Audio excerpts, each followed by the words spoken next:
At Morixa Tales, we believe in the power of storytelling. Our scripts weave together deep emotions and dramatic turns to deliver justice where it is most needed. Experience captivating mysteries where the truth eventually shines through, leaving a lasting impact on your heart and mind.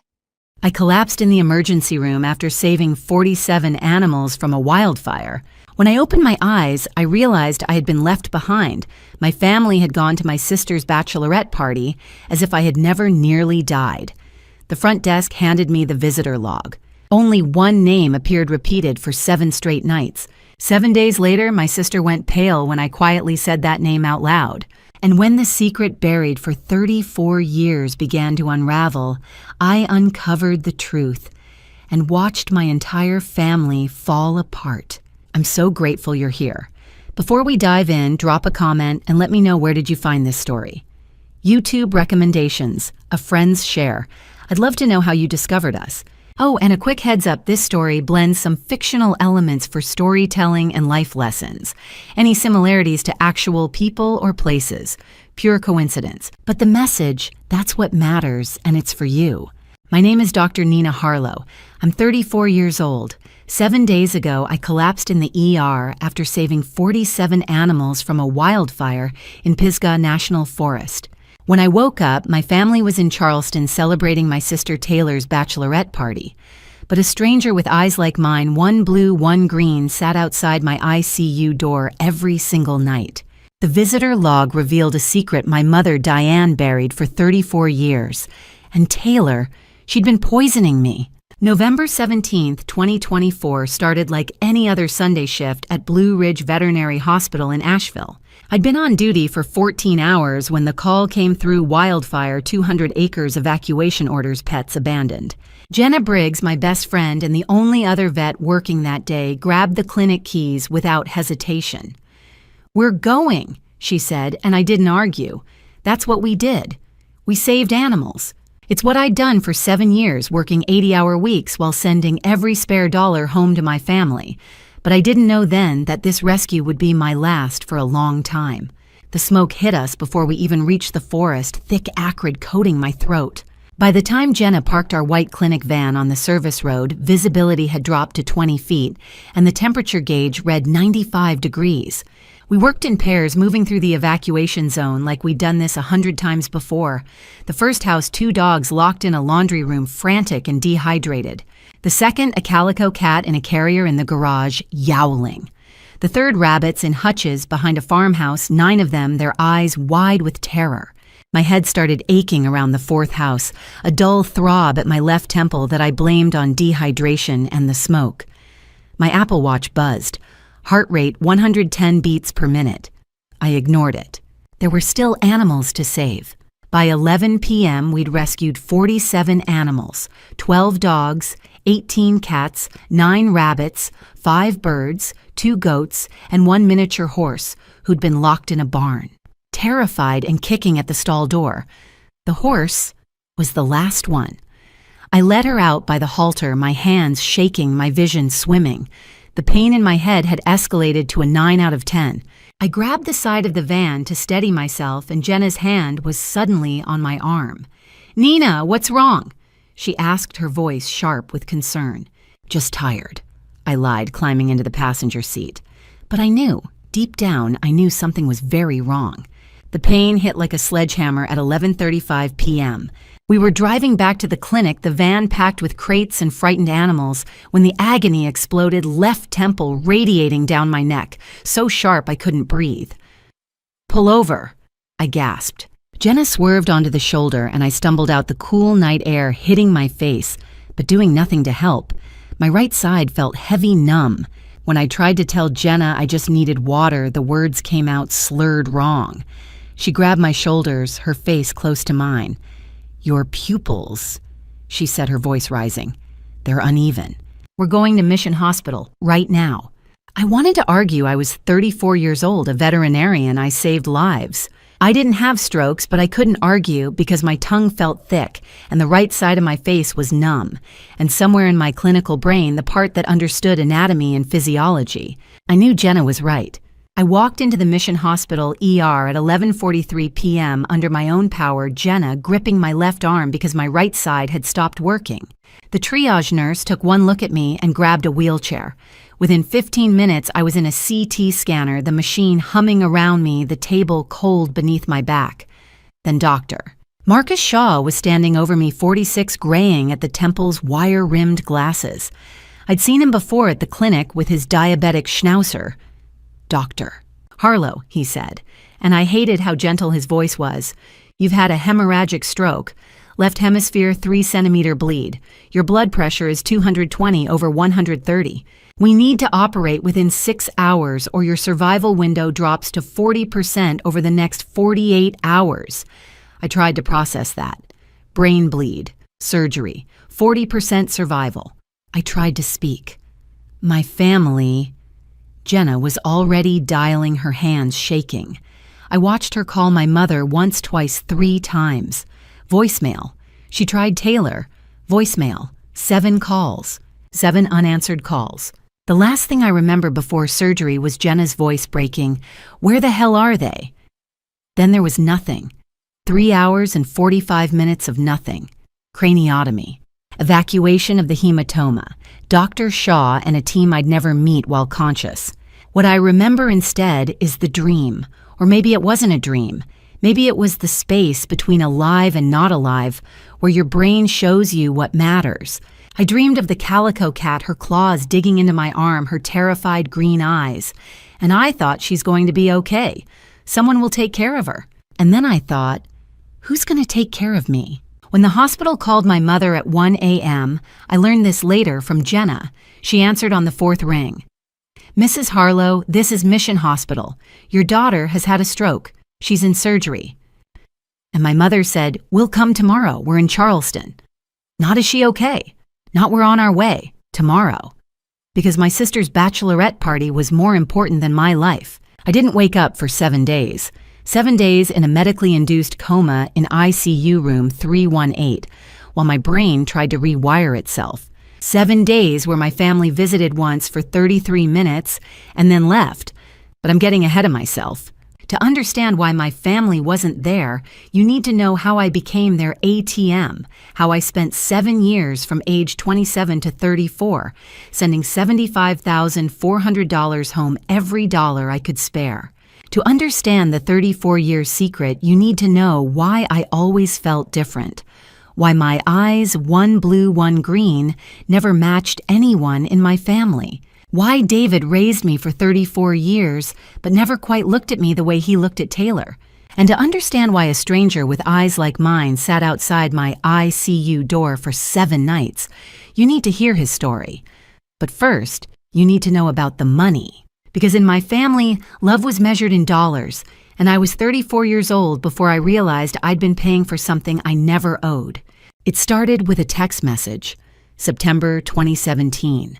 I was 27 years old, 2 months into my first real job as a veterinarian at Blue Ridge Veterinary Hospital, still figuring out how to survive on $68, $000 a year after taxes and student loan payments. The text came from Taylor, my sister, then 26, and in her 2nd year of vet tech school. "Nina, I need $1,200 for tuition. Mom can't help. Dad's firm is struggling after the 2016 recession." I remember staring at my phone in the break room between appointments doing the math in my head. I'd just signed a lease on a studio apartment in West Asheville for $100 a month. My student loans were $47,000 payments due monthly. But Taylor was my sister. Family helped family. That's what I'd been taught my whole life. So I opened Venmo and sent $1,200. It was supposed to be a one-time thing. It wasn't. By the end of 2017, I'd sent Taylor $14,500. Rent help, groceries, car insurance, gas money. Every request came with an explanation. Dad's accounting firm had lost 3 major clients during the 2016 to 2017 recession. The family was stretched thin. Taylor was working part-time at Starbucks making $12 an hour, but it wasn't enough. And I believed it. I believed my family needed me. So I sent the money month after month, watching my savings account hover just above zero, while Taylor's Instagram filled with photos of brunches and shopping trips and weekend getaways with friends. The escalation began in 2018. Taylor failed the North Carolina veterinary technician licensing exam in March, her first attempt at age 27. When my mother called me crying, asking for $2,000 for a retake prep course, I hesitated. I was 28 years old, working 60-hour weeks, barely scraping by. "Mom, I'm barely making ends meet," I said. Her response was immediate. "She's your sister. Family helps family. Your father's firm is barely staying afloat. We can't help her financially right now." The guilt hit like a physical weight. Dad's firm was struggling. Mom didn't work. She'd been a stay-at-home wife for 25 years. Taylor was devastated, depressed, needed support. What kind of sister would I be if I said no? So I sent the $2,000. By the end of 2018, I'd sent $8,400 total. In 2019, Taylor failed the exam again, her second attempt. This time, she asked for $1,500 for therapy. I tried to push back. "Taylor, I can't keep doing this. I've sent you almost $25,000 in 2 years. She cried on the phone. "You make $72,000 a year now. I make $12 an hour. Dad's firm can't help. They're barely surviving." I sent $1,000 as a compromise. Total for 2019, $6,200. Then came 2020 and 2021, and with it, what I thought was hope. My mother was diagnosed with a thyroid issue, or so she claimed, and asked for $5,500 for medical bills. I borrowed from my 401k to send it. I was 30 years old and I'd depleted my retirement savings for my family, but I told myself it was worth it. In 2021, Taylor announced her engagement to Evan Mitchell, a lawyer, 31 years old, clean-cut and successful. I was genuinely happy. Finally, I thought Taylor won't need my help anymore. Finally, I can save money for myself. I sent $14,500 that year for various requests. Taylor swore they were the last ones before Evan took over supporting her. I believed her because I wanted to believe her. By 2022 and 2023, the engagement had become a money pit. September 2023. Taylor was 32. I was 33. She asked for $2,800 for an engagement party. "Evan's family expects it," she said. "You're my maid of honor. This is normal." I sent the money thinking it was the last big expense. Then came November 2023, $4,200 for a venue deposit in Charleston for a June 2024 wedding. I checked my savings account. I had $8,130 left after 7 years of working as a veterinarian. I hesitated. "Can Evan help?" I asked. "He's a lawyer." Taylor's response came through text, all caps. "His family isn't helping. You're my sister. This is my one wedding. Are you really that selfish?" My mother chimed in on the group text. "Nina, please, just this once." I wired $4,200 to an LLC called Charleston Events. I didn't question it. I should have. By the end of 2023, I'd sent $18,600 that year alone. Total since 2017, $64,500. The final straw came in 2024. I was 34 years old, exhausted, working 80-hour weeks at the clinic while my savings dwindled to nothing. In October, Taylor failed her vet tech exam for the third time. She was 33, now still not certified after 11 years of trying. She spiraled. Then came September, $3,900 for a bachelorette trip to Charleston to the sanctuary at Kiowa Island Resort. I looked at my bank account. $8,130 total. If I sent the money, I'd have $4,230 left. No emergency fund, no savings, nothing. I texted Taylor, "I can't afford this. I have $8,000 left after 7 years of working." Her response, "You're my sister. This is my one bachelorette party. Are you really that selfish?" My mother joined in. "Nina, please, just this once." I sent the $3,900 on November 1st. 3 weeks later, I collapsed with a stroke. When I finally saw the full accounting thanks to Jenna, who pulled my bank statements while I was in the ICU, the numbers were devastating. $2017, $14,500. 2018, $8,400. 2019, $6,200. 2025, $500. 2021, $14,500. 2022 to 2023, $18,600. 2024, $10,900. Total over 7 years, from age 27 to 34, $75,400. Nearly 16% of my take-home pay every single year gone, sent home to a sister who faked gratitude and a mother who weaponized guilt. But money wasn't the only thing they took from me. Lying in that hospital bed staring at those numbers, I realized something else. For 34 years, I'd felt different, out of place. Like I didn't quite belong in my own family. My eyes, one blue, one green, never matched anyone else's. My father, David, who raised me, never looked at me the way he looked at Taylor.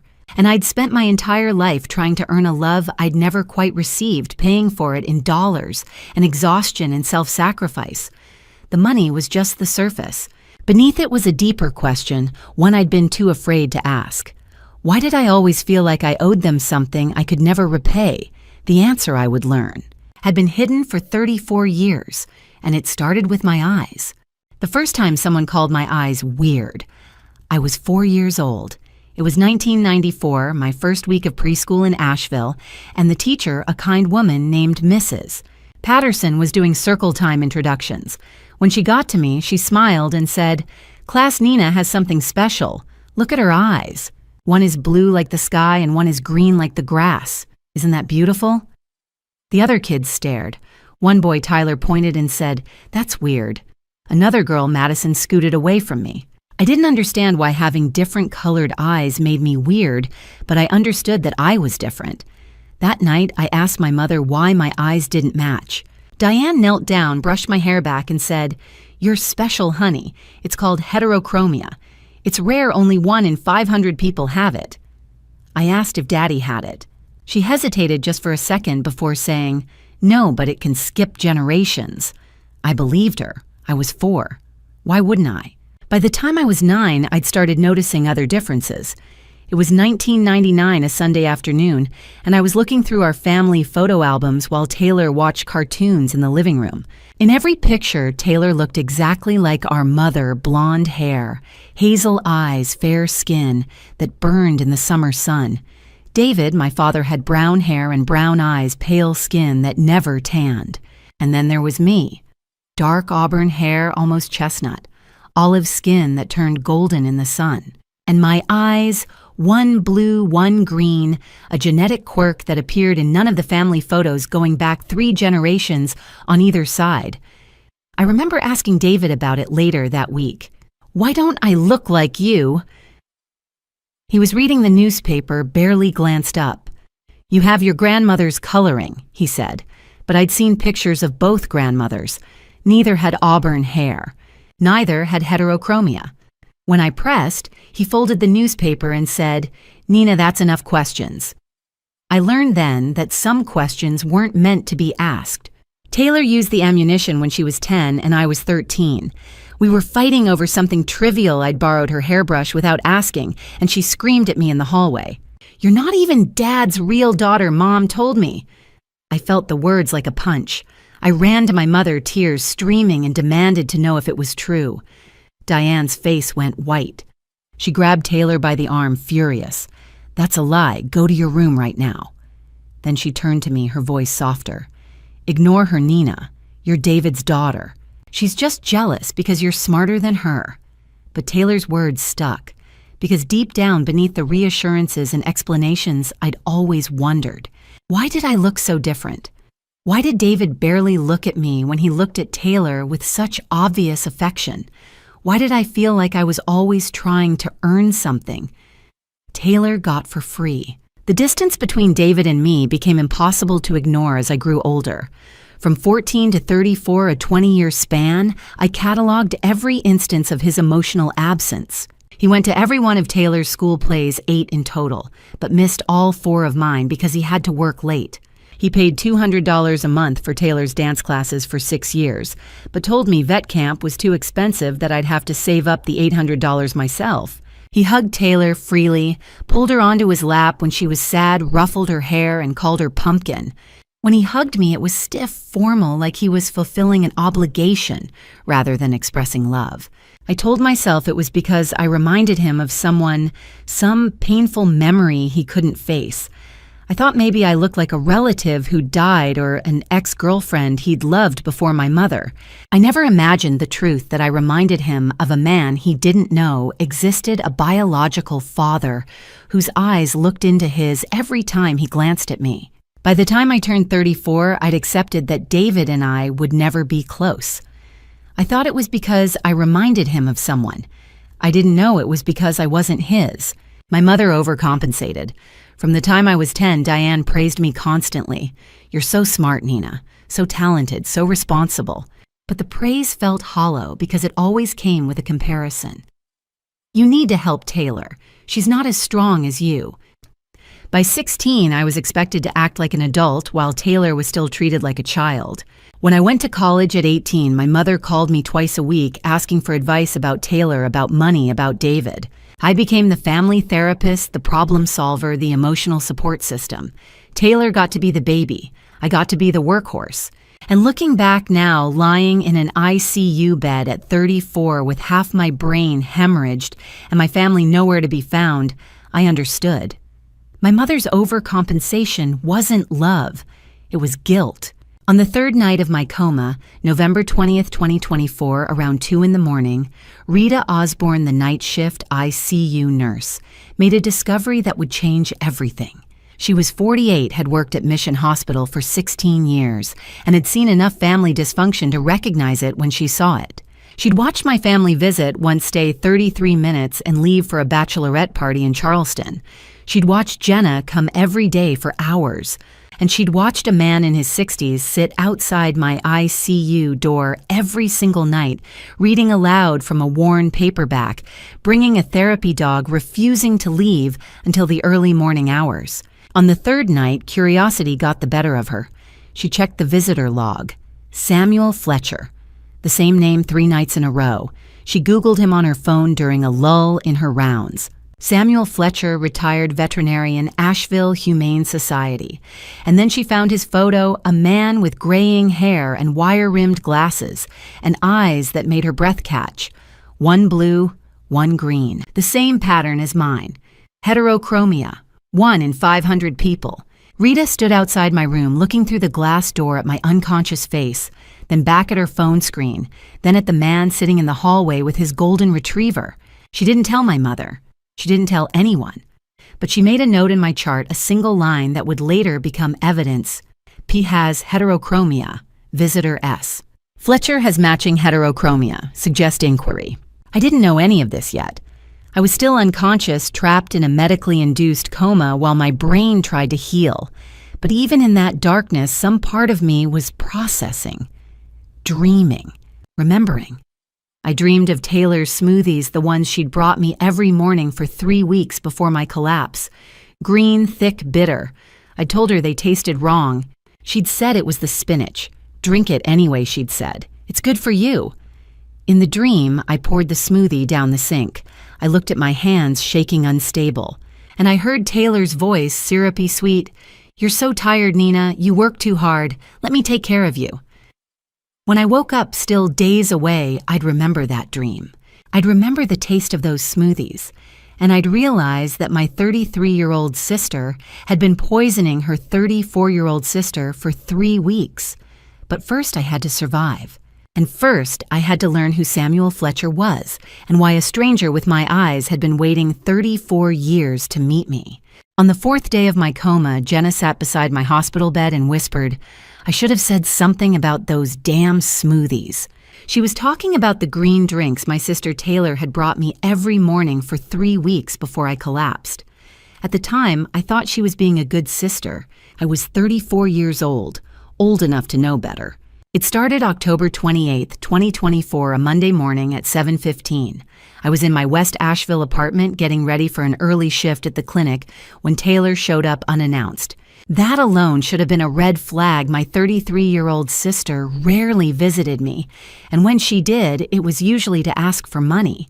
But that morning she arrived with a large insulated tumbler, smiling, holding it out like a gift.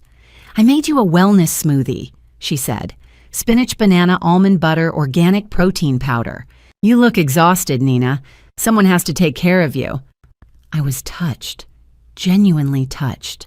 For 7 years, I'd been sending Taylor money, working 80-hour weeks while she floated from one failed vet tech exam to another, from one fake crisis to another. And now here she was, doing something kind for me. "You made this for me?" I asked, taking the tumbler. It was cold, heavy, the contents thick and dark green. "You work yourself to death," Taylor said, her voice soft, concerned. 80 hours a week. You need better nutrition." I unscrewed the lid and took a sip. It was bitter, sharply, unexpectedly bitter, with a chalky texture that coated my tongue. I must have made a face because Taylor quickly added, "It's the spinach. Organic tastes different. But it's so good for you. Drink the whole thing. That protein powder cost $40. So I drank it. All of it. Within 30 minutes, I felt a warm rush through my body, my heart beating faster, my hands slightly unsteady. I blamed it on the coffee I'd had earlier. I blamed it on lack of sleep. I blamed it on everything except the truth. The pattern established itself quickly. October 29th. Taylor showed up at 7 a.m. October 30th, 7:15. October 31st, 7 a.m. again. Always the same smoothie green, thick bitter. Always the same insistence. "Drink all of it, Nina. Don't waste it." And I did, because she was my sister, because she said she cared, because after 34 years of feeling like I didn't quite belong in my family, someone was finally taking care of me. By November, third day 6, my hands started shaking during surgery. I was suturing a beagle's laceration, and the needle slipped my fingers, trembling. I blamed dehydration. By November 5th, day 8, the headaches started. A dull throb at my left temple, persistent, nagging a 5 out of 10 on the pain scale. By November 8th, day 11, my Apple Watch was buzzing constantly, heart rate 120 beats per minute, resting. I deleted the notification. By November 10th, day 13, I was sleeping 3 hours a night, lying awake with my heart racing, my mind spinning, my body wired and exhausted at the same time. When I mentioned it to Taylor the next morning, her response was immediate. "That's detox symptoms," she said, handing me another smoothie. "Your body is adjusting. It means it's working. Keep drinking them." Jenna noticed before I did. November 12th, midday at the clinic, I dropped a syringe during a routine vaccination. My hands were shaking so badly I couldn't hold it steady. Jenna grabbed my wrist, her eyes sharp with concern. "Have you checked your blood pressure?" she asked. "I'm fine," I said, pulling away. "Just tired." But I wasn't fine, and Jenna knew it. When Taylor showed up at 12:30 with another smoothie, "You forgot to drink this morning, so I brought you a fresh one." Jenna watched me drink it with an expression I couldn't quite read. Later in the break room, she confronted me. "Why is Taylor suddenly so interested in your health?" she asked. "She barely called you for years, and now she's bringing you daily smoothies. Don't you think that's weird?" I got defensive. I told her Taylor was being nice, that she was trying to help, that Jenna was always suspicious of everyone. Jenna backed off, but I saw the doubt in her eyes. I should have listened to her. I didn't. By November 15th, 2 days before I collapsed, my symptoms were impossible to ignore. The headache had escalated to a 7 out of 10. I checked my blood pressure at the clinic, 160/100, dangerously high. My right hand trembled constantly. Dr. Morrison, my 58-year-old boss who'd worked in veterinary medicine for 30 years, pulled me aside. "Take a day off," he said. "You're 34, not 24. You need rest." I refused. The wildfire evacuation was coming. We needed all hands on deck. That evening, Taylor texted me, "Drink your smoothie before bed tonight. Double dose for energy tomorrow." I should have questioned it. I should have asked why I needed a double dose, why my sister, who'd never cared about my health, was suddenly so invested. But I didn't. I drank 2 servings, and that night I didn't sleep at all. My heart rate hit 115 beats per minute. I sweated through my sheets. My mind raced with anxiety I couldn't name. The last smoothie came on November 17th, 7 a.m., the morning I would collapse. Taylor arrived with her usual bright smile, the usual insulated tumbler. "Last one before your big day," she said. "Wildfire rescue, you'll need all the energy you can get." This one was different. More bitter than usual, almost medicinal. "Did you change the recipe?" I asked. "Just added extra greens," Taylor said quickly. "Drink up." I drank half of it before the taste became unbearable. When Taylor wasn't looking, I poured the rest down the sink. Later, lying in the ICU with half my brain hemorrhaged, I would think I should have poured all of it out, every single one, for 3 weeks. On the 4th day of my coma, while I lay unconscious in ICU room 318, Jenna sat beside me crying. "I knew something was wrong with those smoothies," she told the nurse. "But I didn't push. She's 34. I thought she knew what she was doing." That's when Rita Osborne, the night shift nurse who'd been watching over me, brought in the news. Her toxicology results came back abnormal, Rita said, her voice careful, measured. High levels of stimulants, ephedrine and caffeine, toxic levels. Jenna's face went white. "She doesn't take supplements," Jenna said. "She's a veterinarian. She knows better." Rita met her eyes. "Then where did it come from?" And Jenna remembered. The smoothies. 3 weeks of daily smoothies from a 33-year-old sister who'd never cared before. My body at 34 was fighting a battle I couldn't see. And my family was about to arrive. 7 missed calls the night I collapsed, 7 voicemails they never returned. 33 minutes they would spend at my bedside before leaving for a bachelorette party in Charleston.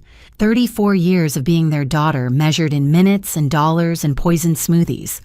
I didn't know it yet, but I was about to learn exactly how much I was worth to them. The first thing I remember after the anesthesia wore off wasn't pain, it was the silence. Not the mechanical hum of the ventilator or the rhythmic beep of the heart monitor, but the absence of voices I had spent 34 years learning to recognize.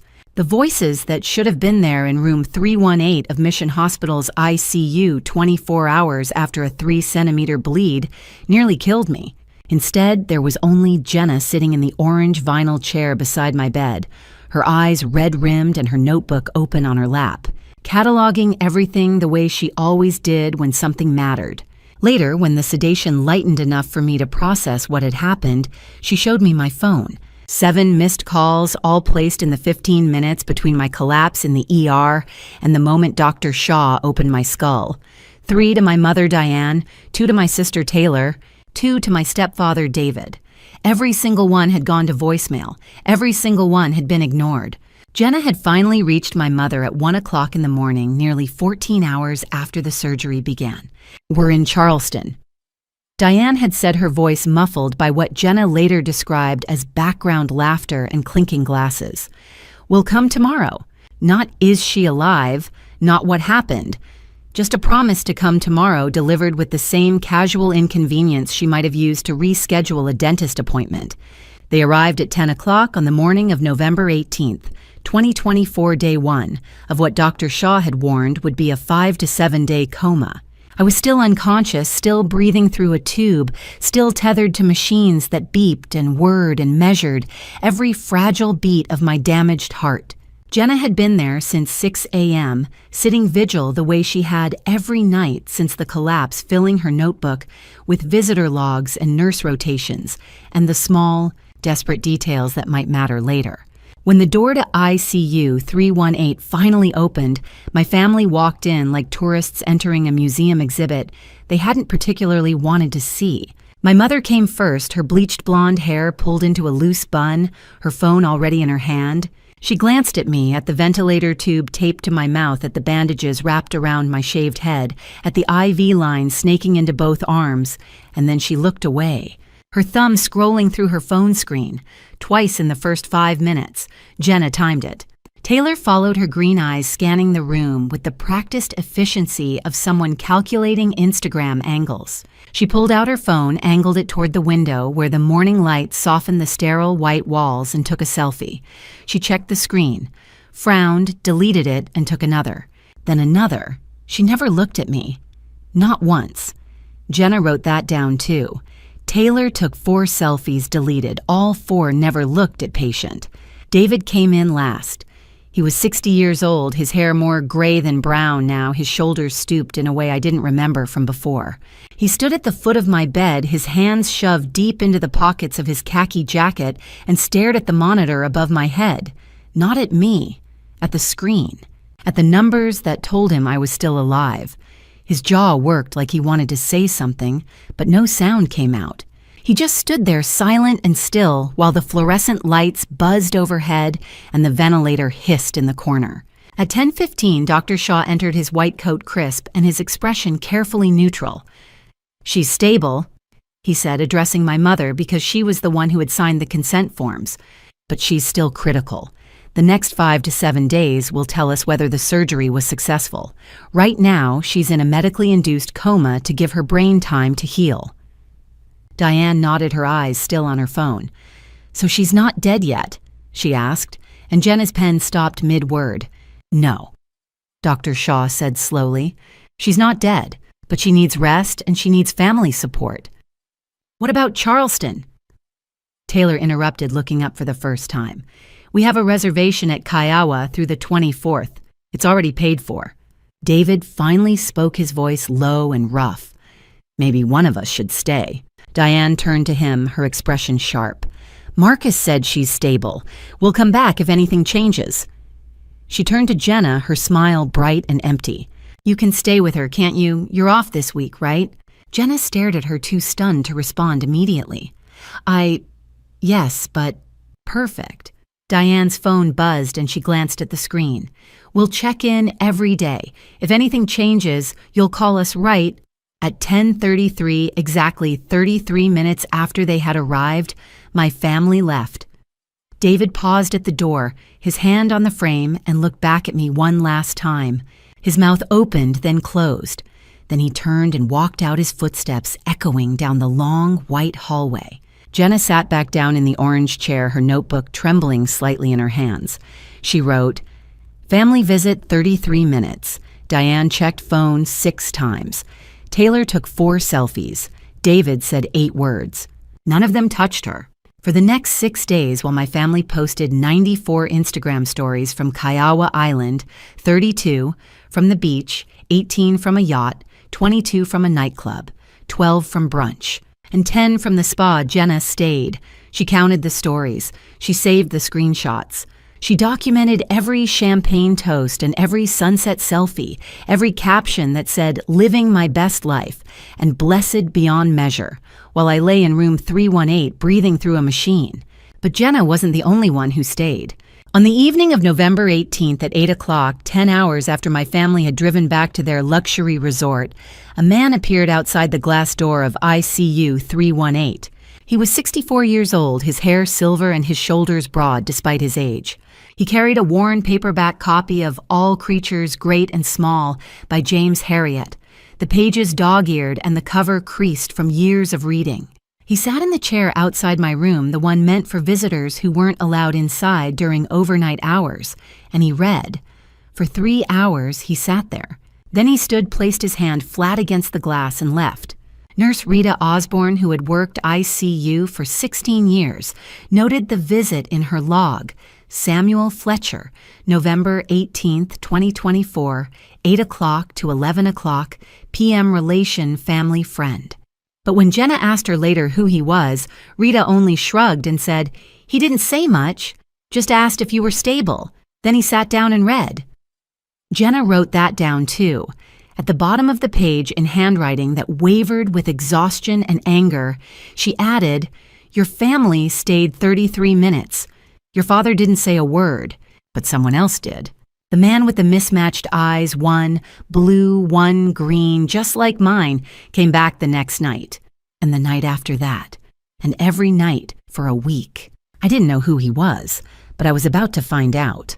For 7 nights while my family posted Instagram stories from Charleston, a man I had never met sat outside the glass door of my ICU room.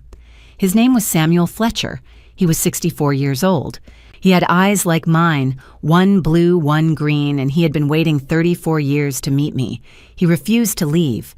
I didn't know any of this until I woke up, but Nurse Rita Osborne, who had worked ICU for 16 years and had seen every kind of vigil imaginable, knew.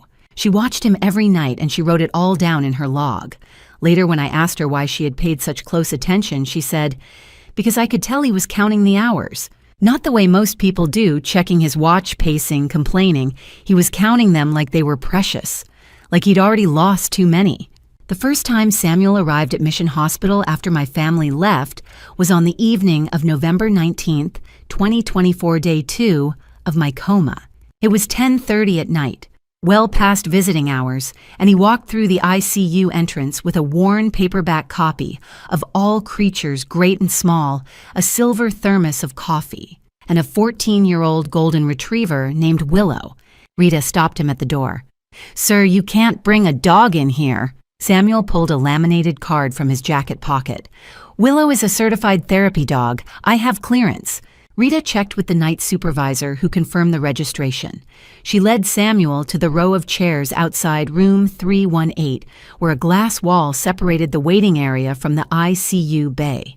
Through the window, he could see me unconscious, intubated, bandaged, but he couldn't come inside. ICU policy allowed only immediate family in the rooms overnight, and Samuel wasn't listed as next of kin. He didn't complain. He sat in the hard plastic chair, Willow curled at his feet, and he opened his book. He read aloud, his voice low and steady, the kind of voice that carried through glass, even when it wasn't supposed to. Rita stood at the nurse's station 20 feet away and watched the EEG monitor above my bed. The brain activity spiked slightly when he read not enough to mean I was waking, but enough to mean I was hearing something.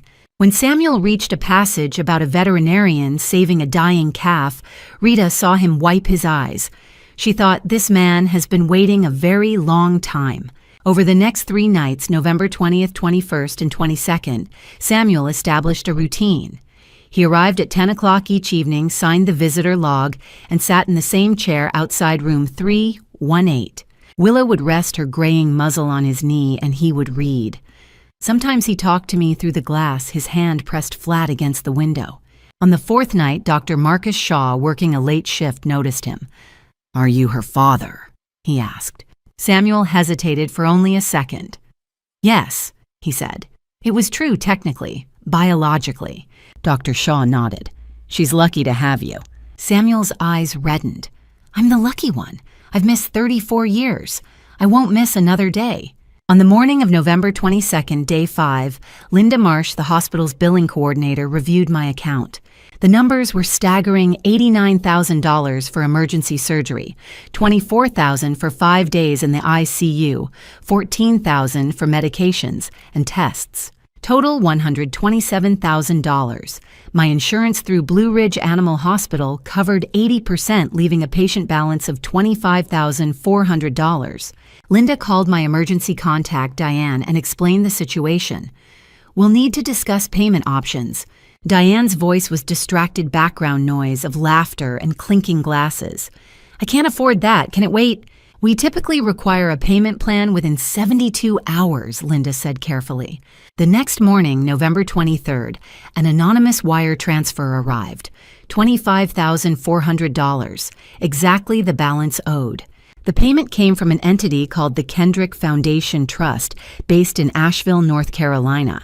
Linda tried to trace it, but the foundation was private, its records sealed. She mentioned it to Rita during a shift change. Someone just paid her entire bill, 34 years old, and someone loves her enough to pay $25,000 anonymously. Rita glanced toward room 318, where Samuel sat outside the glass Willow's head in his lap. "I'd bet it's the man with the dog." That night, Rita brought Samuel a cup of coffee during her rounds. "You paid her bill, didn't you?" Samuel didn't confirm or deny. He just said, "She shouldn't have to worry about money when she wakes up. She's worried about money her whole adult life from 27 to 34, sending home $75,000. Rita blinked. "How do you know that?" "I've been watching from a distance," Samuel said quietly, "for 34 years. "Why?" Rita asked. Her mother said her father died in 2018. Samuel looked through the glass at me, his expression unreadable. "David Harlow raised her. He's her father in every way that matters, but I'm her biological father." Rita's breath caught. "Does she know about you?" "No," Samuel said. "Her mother kept the secret for 34 years. "You should tell her," Rita said. "When she wakes up." Samuel's hand tightened around his coffee cup. "I'm afraid she'll hate me for not being there." On the night of November 24th, day 7, Samuel sat in his chair at 11 o'clock, reading the final chapter of All Creatures Great and Small.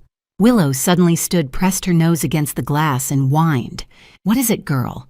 Samuel whispered. Inside the room, my EEG spiked sharply. Rita, monitoring from the station, stood up. Samuel leaned forward, his palm flat against the glass. "Come back, Nina," he whispered. "There's so much I need to tell you. 34 years of words I couldn't say." At 6:47 on the morning of November 25th, 2024, my eyes opened. Rita rushed in. "Dr. Harlow, can you hear me?" I blinked, disoriented, the ventilator tube already removed. "Where am I?" "Mission Hospital," Rita said gently. "You've been in a coma for 7 days. You're 34 years old. You had a stroke."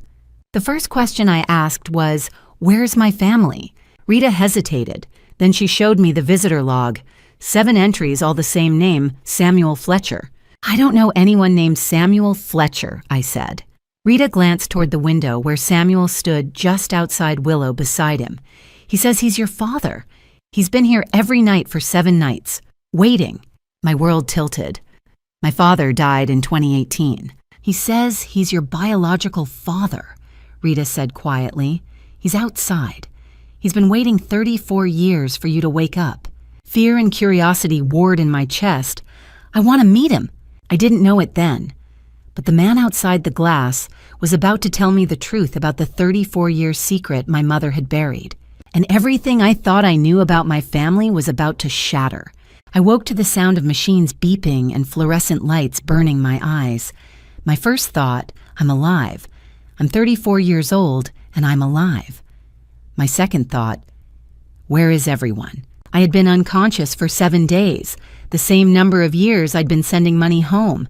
7 days, 7 years, 34 years of lies. The world came into focus slowly, white ceiling tiles, the hum of monitors, the antiseptic smell that clung to everything in ICU room 318. My throat burned from the ventilator tube they'd pulled hours before I woke. My left arm ached where the IV line fed saline into my veins. My right side felt heavy, unresponsive, like it belonged to someone else. Nurse Rita Osborne appeared at my bedside, her face splitting into a relieved smile. "Dr. Harlow, welcome back. You're 34 years old.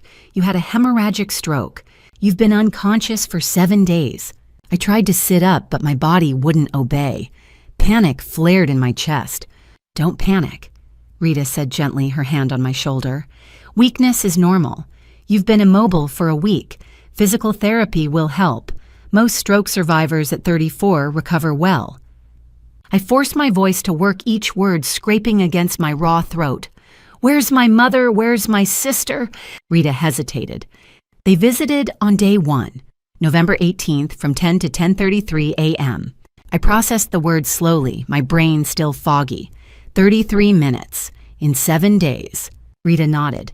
"They said they had to get back to Charleston for a bachelorette party." The shock hit me first, then anger, then a strange numbness like my body had run out of ways to hurt. "Did they call text?" Rita handed me my phone from the bedside table. Jenna had brought it on day 2, kept it charged. I scrolled through the call log with my left hand, my right still limp against the hospital blanket. No calls from Diane November 18th through 25th, no calls from Taylor, one text message from my mother sent at 11 a.m. on the 18th. "Doctor says you're stable. We'll be back Saturday. Love you." Saturday was November 23rd. They hadn't come back. I laughed a bitter sound that hurt my throat. 34 years being their daughter. 33 minutes is all I got. At 7:30, Jenna burst through the door, her face streaked with tears. "Oh my God, you're back!" She wrapped her arms around me, careful of the IV lines and bandages, and I cried into her shoulder. "You were here," I whispered. "Every day," Jenna said fiercely. 3 to 4 hours. I wasn't going to let you wake up alone. "What about my family?" Jenna's face hardened. "I have screenshots, 94 Instagram stories from Charleston. You'll want to see them." "Show me." Jenna pulled up Taylor's Instagram on her phone. 94 stories posted between November 18th and 24th. I scrolled in silence, my face expressionless. Beach photos, yacht selfies, nightclub videos, champagne toasts, not a single mention of me. "She posted a dolphin tour while I was dying," I said flatly. "I'm 34. She's 33. We're adults." And that's what she chose. At 8 o'clock, Linda Marsh from billing entered with a clipboard. "Dr. Harlow, welcome back. I need to discuss your account." I braced myself. "How much?" $127,000. Insurance covered $101,600. Your portion is $25,400. Diane's voice was distracted background noise of laughter and clinking glasses. "I can't afford that. Can it wait?" My chest tightened. "I only have $4,230 in savings.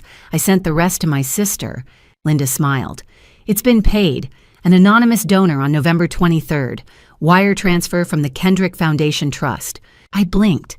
"I don't know anyone at the Kendrick Foundation." "Neither do we," Linda said. "It's a private trust, but someone who loves you paid $25,400. Someone who's been waiting a very long time." I turned to Jenna. "Did you—" "I wish I could have," Jenna said. "I don't have that kind of money." Linda glanced at her notes.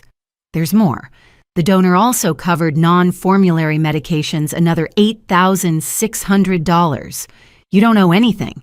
Why would someone do that? At 8:30, Dr. Marcus Shaw arrived for morning rounds. "Nina, you're a miracle. Most stroke patients at 34 with your severity don't wake up this quickly." "Who visited me?" I asked. "Besides Jenna."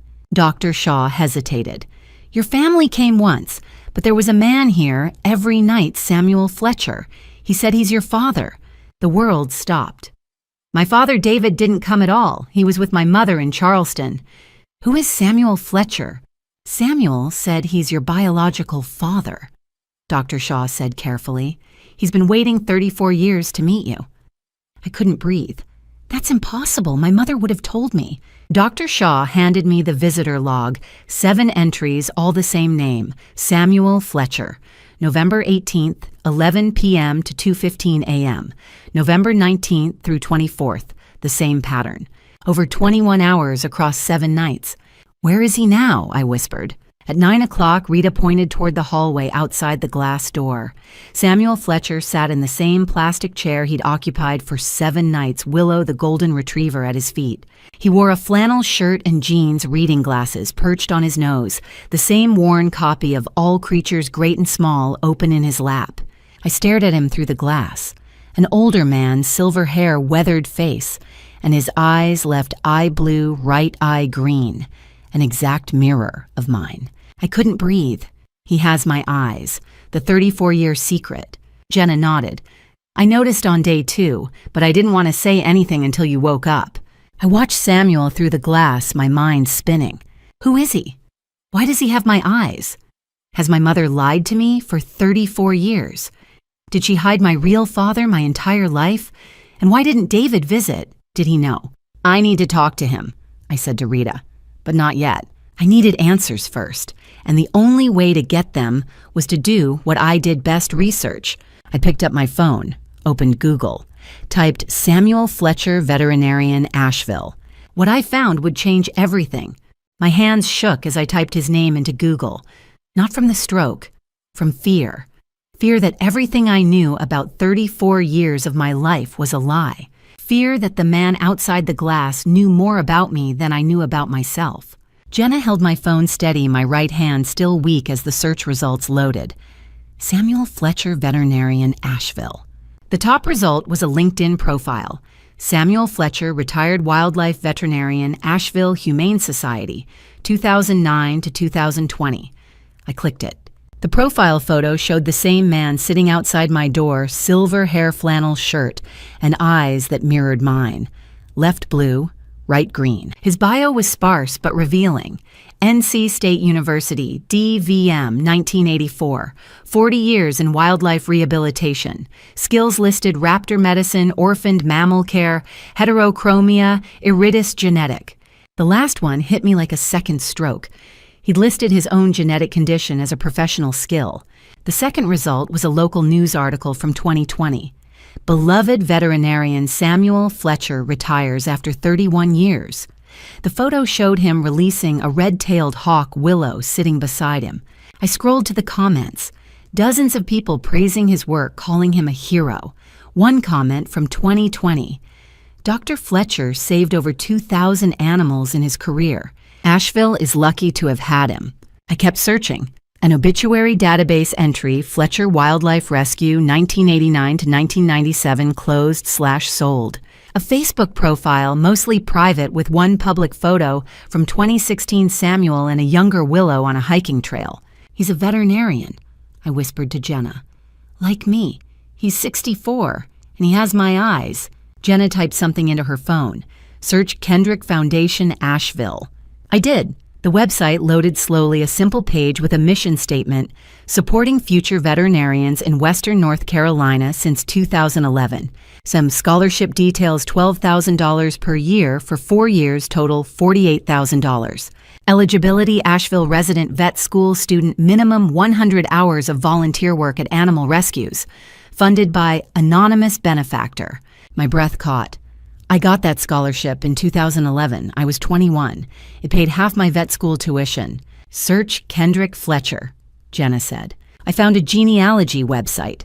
Margaret Kendrick Fletcher, 1931 to 2022, mother of Samuel Fletcher. Kendrick was her maiden name. He'd named the scholarship after his mother, and he'd created it in 2011, the year I started vet school. He funded my education. I said, my voice hollow. When I was 21, 34 minus 21, 13 years ago. Then the memory hit me. Summer 2010. Asheville Humane Society. I was 20 years old, volunteering between college semesters. There was a visiting vet, older kind with graying hair and mismatched eyes. He called himself Dr. Rob. The flashback came in fragments. Dr. Rob teaching me to tube feed a baby squirrel, his hands guiding mine, patient and gentle. You've got a gift, kid. You're only 20, but you handle animals like you've been doing this for 30 years. You should be a vet. I can't afford vet school, I'd said. There are scholarships, he'd replied. Don't give up. Another memory. Dr. Rob crouching beside me as I bandaged a fox's broken leg. He studied my face, my eyes. Heterochromia is special, he'd said. My father had it too. It's genetic. I'd worked with him for 3 months, June through August 2010. Then he'd left suddenly, something about a family emergency. I never saw him again, until now. Jenna, I said slowly. In 2010, there was a vet at the Humane Society. He called himself Dr. Rob. He had my eyes. Jenna stared at me. He was watching you, even then. At 11 o'clock, Jenna called Dr. Morrison, my boss at Blue Ridge Animal Hospital. Dr. Morrison, when Nina was hired in 2017, who recommended her, I heard Morrison's voice through the speaker. Let me check her file. Here. Recommendation letter from Dr. Samuel Fletcher, former director of Asheville Humane Society. Glowing review. Said Nina was the most talented young vet he'd ever seen, 27, but wise beyond her years. Did you know him personally? No, but his reputation was legendary. 30 years in wildlife rehab. I trusted his word. Jenna hung up. He helped you get this job in 2017. You were 27. He'd been watching you for 7 years by then. I did the math. 2010 first meeting, I was 20. 2011 scholarship created, I was 21. 2017 recommendation letter, I was 27. 2024 hospital bill paid, I was 34. 14 years of silent help. 14 years of watching from the shadows. At 11:30, Rita brought me a mirror. I studied my eyes, left blue like sky, right green like moss. I turned toward the glass door. Samuel sat in his chair reading, left blue, right green. The exact same pattern. Heterochromia is genetic, I said to Jenna. 1 in 500 people. I'm 34. He's 64, 30 years apart. What are the odds? Jenna asked. The two unrelated people in Asheville have the exact same eye pattern. I pulled up a medical journal on my phone. Heterochromia iridis can be inherited in an autosomal dominant pattern. If one parent has it, children have a 50% chance of inheriting. I looked up at Samuel through the glass. Statistically, nearly impossible that we're not related. The truth settled over me like a weight. He's my father, biologically. The 34-year secret. At noon, I made my decision. Rita, I want to talk to him, now. Rita hesitated. Are you sure you just woke up 3 hours ago? I've waited 34 years for answers. I don't want to wait another minute. Rita turned my bed to face the glass door. Samuel looked up from his book and saw my eyes open. Our gazes met blue-green mirrors 30 years apart. Samuel stood slowly, tears streaming down his face. I nodded. Rita opened the door. Samuel stepped into ICU room 318 for the first time. Willow followed, lying down beside my bed. Samuel stopped 3 feet away, not daring to come closer. I'm so sorry, he said, his voice breaking. I should have told you sooner, 34 years sooner. Tell me now, I said, everything. Why did you wait 34 years? But before Samuel could speak, Jenna's phone buzzed. A text from Dr. Shaw. Toxicology results, we need to talk.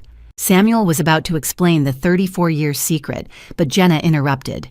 She'd been scrolling through Taylor's Instagram while I talked to Samuel, and she'd found something. Jenna's face went pale. Nina, when did Taylor and Evan break up? You're 34, you should have noticed this. I hadn't noticed, because I'd been too busy working 80-hour weeks and sending money home. At 2 o'clock in the afternoon, Jenna opened Taylor's Instagram on the hospital iPad. She pulled up the timeline, her finger sliding across the screen in silence. Then she stopped. Look, Jenna said. June 15th, engagement announcement. 47 photos. Evan's in every shot. Ring close-up. Taylor's 33, Evan's 31, and they look happy. I remembered that day. Taylor had called me crying with joy. I'd sent her $200 for champagne. Jenna kept scrolling. June 16th through July 1st. Couple photos every day, 22 posts. Evan tagged in all of them. She paused. July 1st, last photo with Evan. Beach sunset. Caption, my forever. Okay, I said slowly. So, July 2nd through November. Jenna said. 4 months. No photos with Evan, not one. I stared at the screen. Taylor's feed from July to November was all solo selfies, girlfriends, family. No Evan. Jenna clicked over to Evan's Instagram. Look at his account. July 3rd. Photo with another woman. Caption, fresh start. July 15th. Relationship status single and enjoying it. My heart sank. Oh my God! They broke up July 1st, Jenna said. 2 months before the engagement party you paid for. I tried to process it.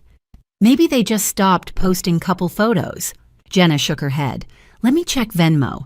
She opened my phone. I'd given her my passwords when I woke up and pulled up my Venmo history. September 14th, 2024. $2,800 sent to Taylor. Memo, engagement party. So proud. The party was September 15th, Jenna said. 2.5 months after Evan dumped her. So the engagement party was fake. Jenna Googled Taylor-Evan engagement party, Asheville, September 2024. She found a Facebook event. Public. Taylor and Evan's engagement celebration, September 15th, 7 p.m., Mountain View event space. Photos posted by Taylor's friends showed 40 guests champagne cake. No Evan. One comment stood out. Where's the groom? Taylor's reply, emergency at the office. I felt sick. She threw a fake engagement party and I paid for it. At 3 o'clock, Jenna moved to the next piece. November 2nd, you sent her another payment, $4,200. Memo venue deposit for June wedding. Remember that? I did. Taylor had texted me, venue needs a deposit by Friday or we lose the date. I'd wired the money the same day. Let me call some venues, Jenna said. She Googled Charleston wedding venues and started dialing. First call, the Cedar Room. Hi, I'm verifying a deposit for Taylor Harlow. June 2025 wedding. The voice on speaker. We have no reservation under that name. Jenna called 5 more Charleston venues. Same answer every time. No reservation. Where did my money go? I whispered. Jenna searched Charleston Events LLC, North Carolina. A public record popped up on the NC Secretary of State website. Charleston Events LLC, registered October 1, 2024. Registered agent Taylor M. Harlow, age 33. She registered a fake company, Jenna said. 1 month before you sent the deposit, you wired $4,200 to your sister's shell company. At 3:30, Jenna found Evan Mitchell's law office number online. She dialed, put it on speaker. Mr. Mitchell, I'm calling about Taylor Harlow. Evan's voice came through confused. Taylor, I haven't spoken to her since July. I'm 31. I don't have time for drama. She told her family you're getting married in June 2025. Silence. Then, what no? We broke up July 1st. She was financially unstable, kept asking me for money. I ended it. Did you know she threw an engagement party in September?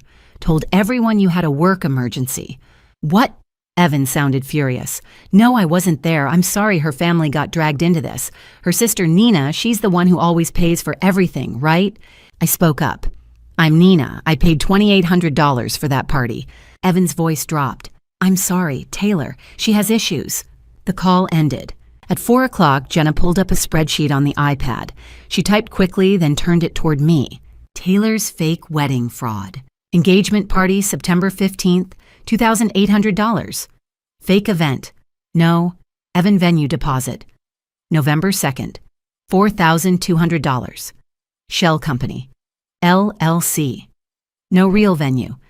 Bachelorette trip. November 18th to 24th.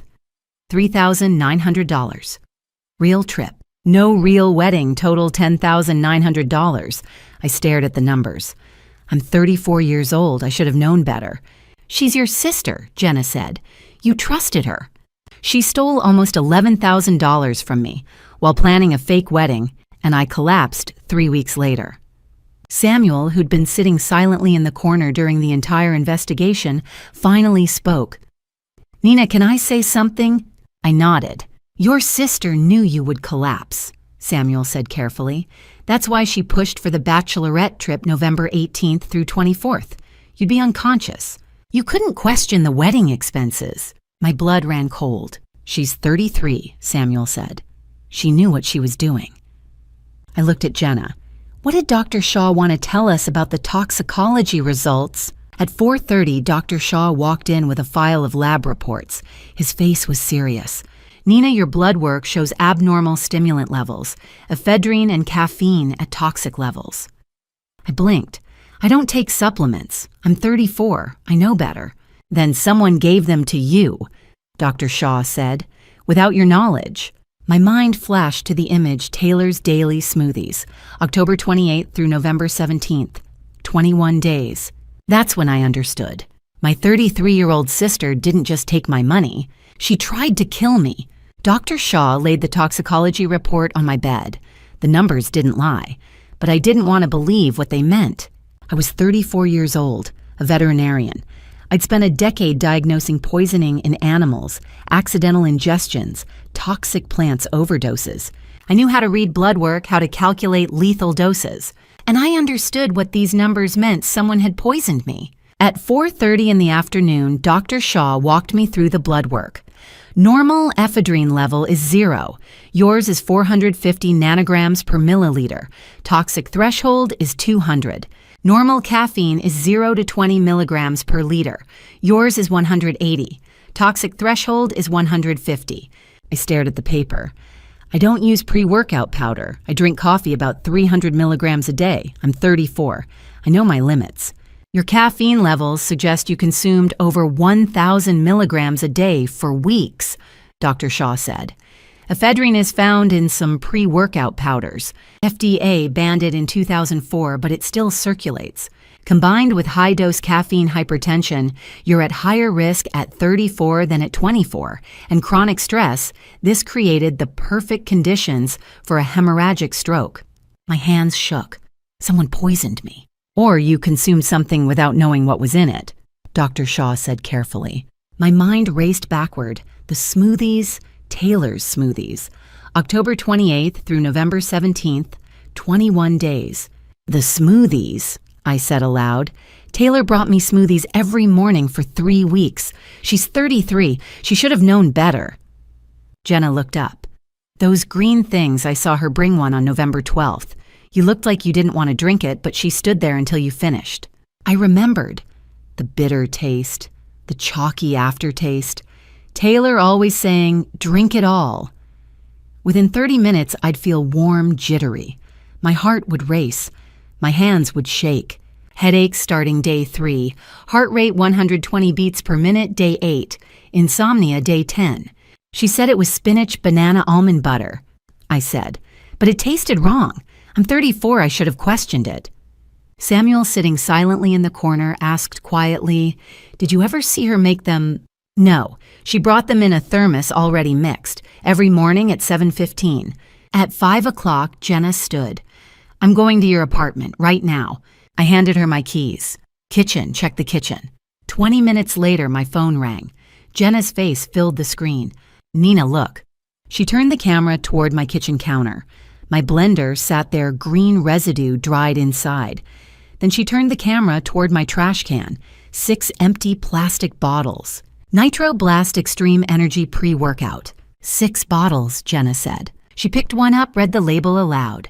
Warning, 300 milligrams caffeine per scoop. Contains ephedrine alkaloids. Do not exceed 1 scoop in 24 hours. Not recommended for individuals over 30. She held it closer. 30 servings per bottle, 6 bottles, 180 servings. I grabbed the hospital whiteboard and started calculating with my left hand. 21 smoothies. If 2 scoops per smoothie, 600 milligrams caffeine per day from smoothies alone. Plus my regular coffee, 300 milligrams. 900 milligrams total per day. Far above the toxic threshold for a 34-year-old. Nina, Jenna said, her voice cracking. These bottles are in your kitchen, all 6, empty. At 5:45, Jenna searched my trash more carefully. She pulled out a crumpled receipt and held it up to the camera.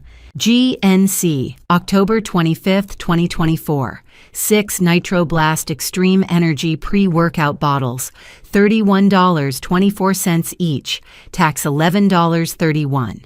Total $187.43. Credit card Taylor M. Harlow. Last 4 digits 8847. She bought the poison on October 25th, I whispered. She gave me the first smoothie October 28th, 3 days later. She planned it, Jenna said. Your 33-year-old sister planned to poison her 34-year-old sister. Jenna drove back to the hospital, arriving at 6:15 with the evidence bagged 6 bottles, the receipt, the blender residue sealed in a Ziploc. At 6:30, Dr. Shaw examined the bottles.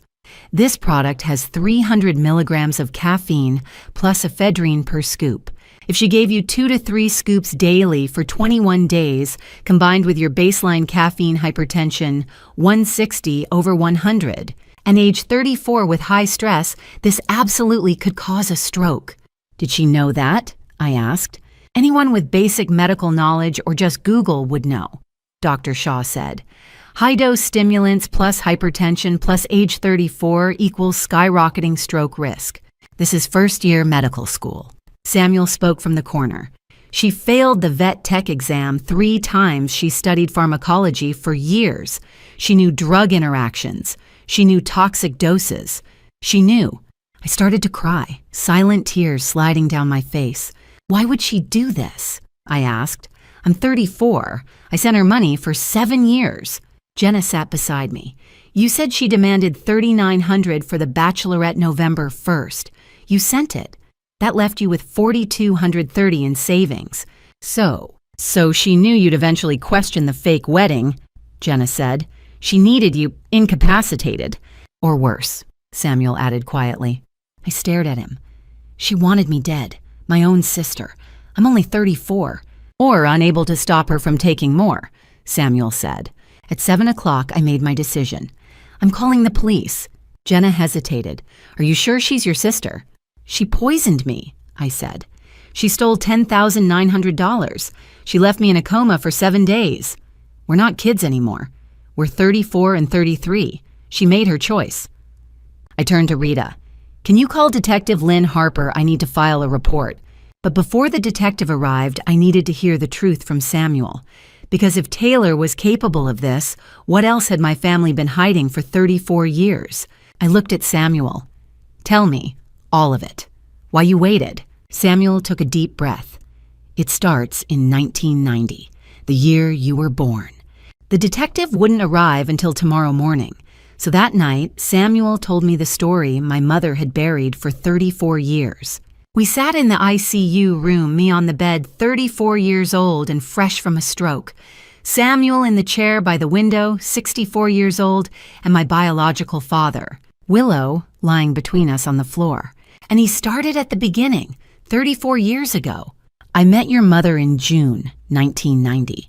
Her name was Diane Parker then. She married David Harlow in April 1991 and became Diane Harlow. She was 24. I was 26. He spoke quietly, his hands folded in his lap, his mismatched eyes, one blue, one green, fixed on mine. We met at Asheville Humane Society. She was volunteering. We bonded over a baby fox with a broken leg. I was poor, made $41,000 a year, lived in a cabin with no heat, but I loved her. The relationship lasted 8 months. June 1990 through January 1991. Her family was old money, Samuel said. Asheville Society. Her father found out about us in January. Told me, you're not good enough for my daughter. She cried. Said she loved me. But she chose her family's money. In February 1991, Vivian discovered she was pregnant. In April, she married David Harlow, a 31-year-old accountant with a steady income and no scandalous past. I thought she'd moved on, Samuel said. I was heartbroken, but I accepted it. On November 18, 1990, Nina was born. Samuel didn't know. 2.5 years later, summer 1993, I saw her at Whole Foods. She was pushing a stroller. Samuel leaned forward slightly. I walked closer. Saw the baby. You. You were 2.5 years old, and you had my eyes. My breath caught. One blue, one green. Samuel said. Same pattern, blue left, green right. You were so tiny, but those eyes, I knew. That's when you knew, I whispered. Heterochromia is 1 in 500 people, Samuel said. My father had it. I have it. The exact same pattern is even rarer. Seeing you, I knew for certain. He'd confronted Vivian in the parking lot. Is she mine? Vivian had panicked. No, she's David's. Leave us alone. But the timeline matched perfectly. If she'd been pregnant when they broke up in January 1991 and Nina was born November 1999, months lined up exactly. Samuel hired a private investigator in August 1993. $3,000. The PI confirmed Nina's birth date, but couldn't force a paternity test without consent. You were born almost exactly 9 months after we broke up, Samuel said. I knew you were mine, but I had no proof. 6 years later, in March 1996, Vivian called, out of nowhere. David's firm is struggling, she'd said. I need money. You're Nina's father. You owe child support. I wanted proof, Samuel said. She agreed to a paternity test. Court-ordered, Buncombe County, May 1996, 99.9% match. The judge ordered child support $3,500 per month. Samuel's financial situation at the time, he owned Fletcher Wildlife Rescue, 40 acres valued at $1.2 million. Annual income $67,000. He couldn't pay $3,500 a month from income alone. I sold the rescue. Samuel said, his voice breaking slightly. My life's work, 30 years building relationships with wounded animals, gone. He sold in August 1996 for $1.2 million. After taxes and fees, $980,000. He invested $700,000 to generate income for the support payments. I paid $3,500 a month from 1996 to 2012, Samuel said. From your 6th birthday to your 22nd, 16 years, total $672,000. I did the math in my head. Samuel was 32 when the payments started, 48 when they ended. I turned 6 when it started, 22 when it ended. Every check I sent felt like hugging you from a distance, Samuel said. I never got to hold you, but I could keep you safe. The court order had one clause. Samuel continued. No contact with Nina without Vivian's consent. She never consented. In 2012, the support ended. I turned 22. Samuel moved back to Asheville, took a part-time job at the Humane Society. In 2010, I'd volunteered there. Summer between college semesters. I was 20. You were so passionate, Samuel said. I watched you tube feed a baby squirrel. You had a gift. He'd called himself Dr. Rob. I never connected the dots. In 2011, Samuel created the Kendrick Foundation Trust with the $400,000 left from his investments. He designed the scholarship specifically for my profile. I funded your entire education, Samuel said. $12,000 a year for 4 years, $48,000 total, anonymously. You were 21 to 25. I was 47 to 51, watching you become the woman I always knew you'd become. In 2017, Samuel heard Blue Ridge Animal Hospital was hiring. He wrote me a recommendation letter. Dr. Morrison hired me based on that letter. I couldn't be your father publicly, Samuel said, but I could open doors for you. From 2017 to 2024, Samuel followed my career through LinkedIn and hospital newsletters. He noticed my Venmo transactions public posts showing money sent home, $75,000 from age 27 to 34. I wanted to help, Samuel said, but I had no legal right. You were an adult. Vivian had hidden the truth for 27 years by then. On November 17, 2024, Samuel saw me on the news. 34-year-old veterinarian rescues 47 animals from wildfire. I thought, that's my daughter. Samuel said, his voice thick. 34 years old, the same age I was when I lost her mother. At 11:30 that night, a former colleague from the Humane Society called. Nina Harlow collapsed. Stroke. Family's not here. Samuel drove to the hospital, midnight. He looked through the glass door of ICU room 318 and saw me unconscious, 34 years old, and he couldn't leave. I'm 64 now, Samuel said. I've waited 34 years, half my life. For 7 nights, he sat outside my door, read aloud, brought Willow. On November 23rd, he paid my hospital bill $127,000 through the Kendrick Foundation. I wasn't there for your first steps, Samuel said, tears streaming down his face. Your first day of school, your graduation. 34 years I've missed you, but I could be here now. I reached for his hand, my right hand still weak from the stroke, but it held his. You've been my father my whole life, I said through tears. I just didn't know it for 34 years. Willow lifted her head and rested it on my bed. Does my mother know you're here? I asked. I don't care anymore, Samuel said. I'm tired of hiding after 34 years. At 10 o'clock, my phone buzzed. A text from Diane. We'll be back tomorrow. We need to talk. Samuel squeezed my hand. Whatever happens tomorrow, I'm not leaving. Not after 34 years. Good, I said, because I need you for what's coming. Detective Lynn Harper arrived at 8 o'clock in the morning with a notebook, a recorder, and 16 years of experience in fraud cases. She was 41. I was 34. Taylor was 33. She was about to turn my sister's lies into criminal charges. We sat in the ICU conference room, me, Jenna, Dr. Shaw, Samuel in the corner, and Detective Harper across the table with her recorder between us. Dr. Harlow, Harper said, clicking the recorder on. Walk me through the timeline. You're 34. Your sister's 33. How long has this been going on? I took a breath. 7 years of financial exploitation. $75,400 sent from age 27 to 34. Then 3 weeks of daily smoothies, October 28th through November 17th. I collapsed November 17th at 11:43 p.m. I was 34, Harper wrote in her notebook. And you believe the smoothies caused your stroke. The toxicology confirms it, I said. Ephedrine and caffeine, toxic levels. Do you believe your 33-year-old sister intentionally poisoned you? I met her eyes. Yes, I'm 34. I'm a veterinarian. I understand pharmacology. This was calculated. What was her motive? Money, I said. I'd started questioning the wedding expenses. She needed me unable to stop her. At 8:30, Harper examined the evidence Jenna had collected. 6 empty nitroblast bottles, serial numbers photographed. The GNC receipt, $187.43, October 25th. Taylor's credit card ending in 8847. Blender residue sealed in a bag already sent to the forensics lab. Harper spread out the bank statements.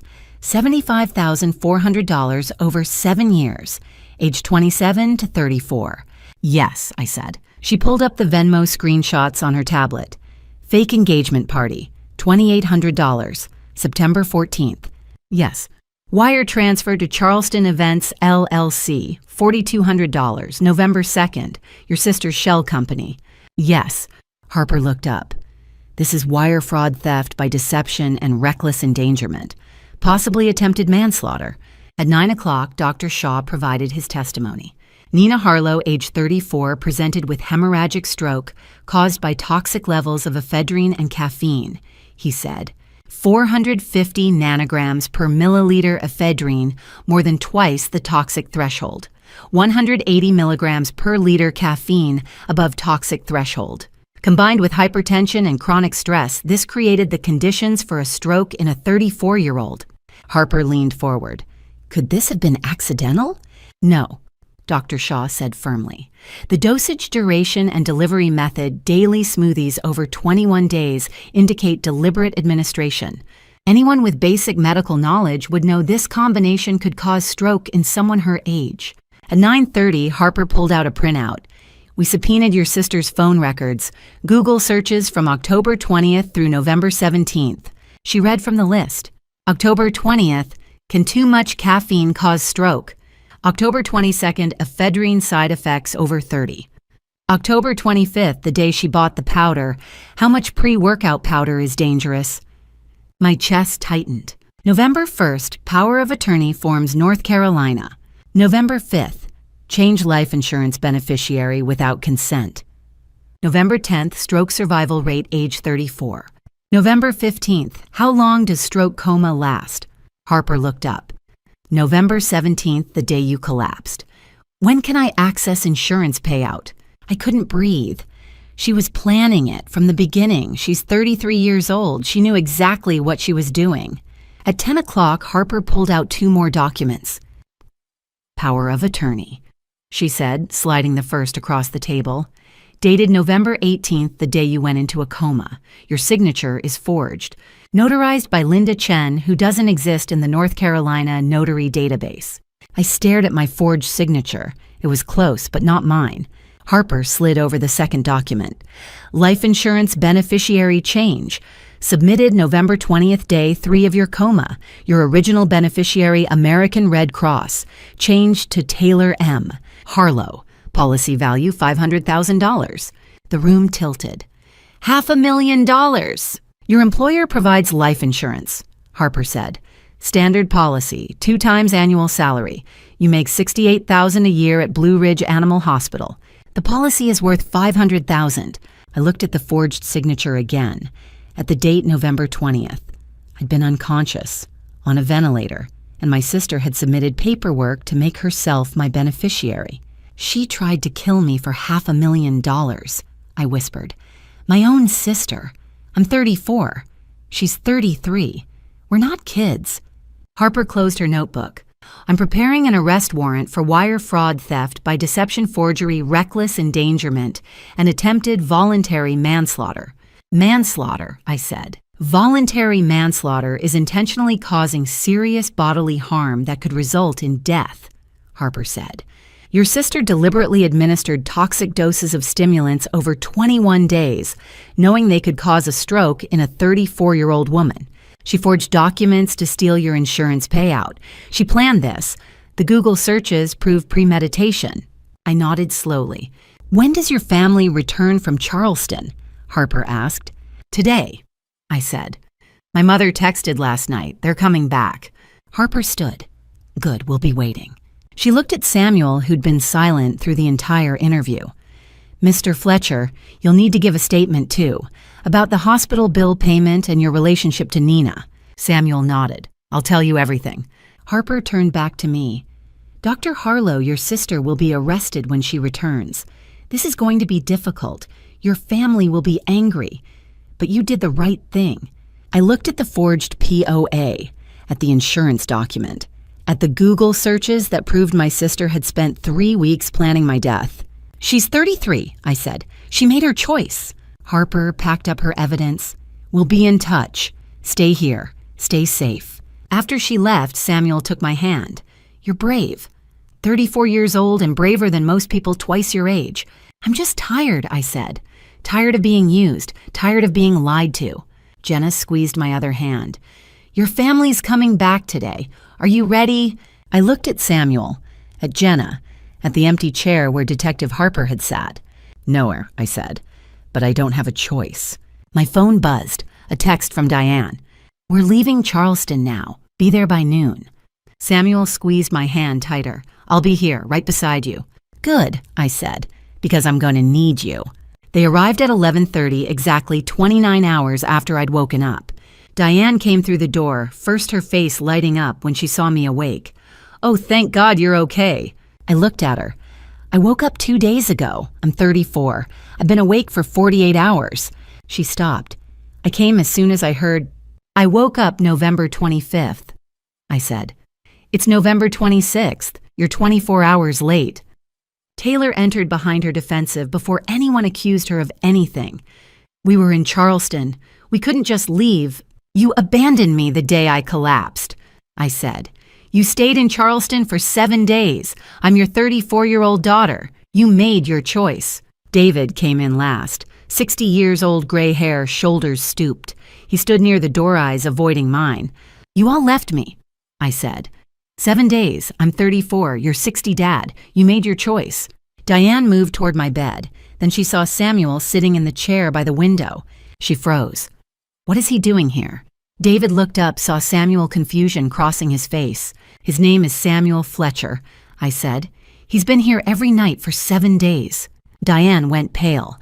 Nina, he shouldn't be here. Samuel stood.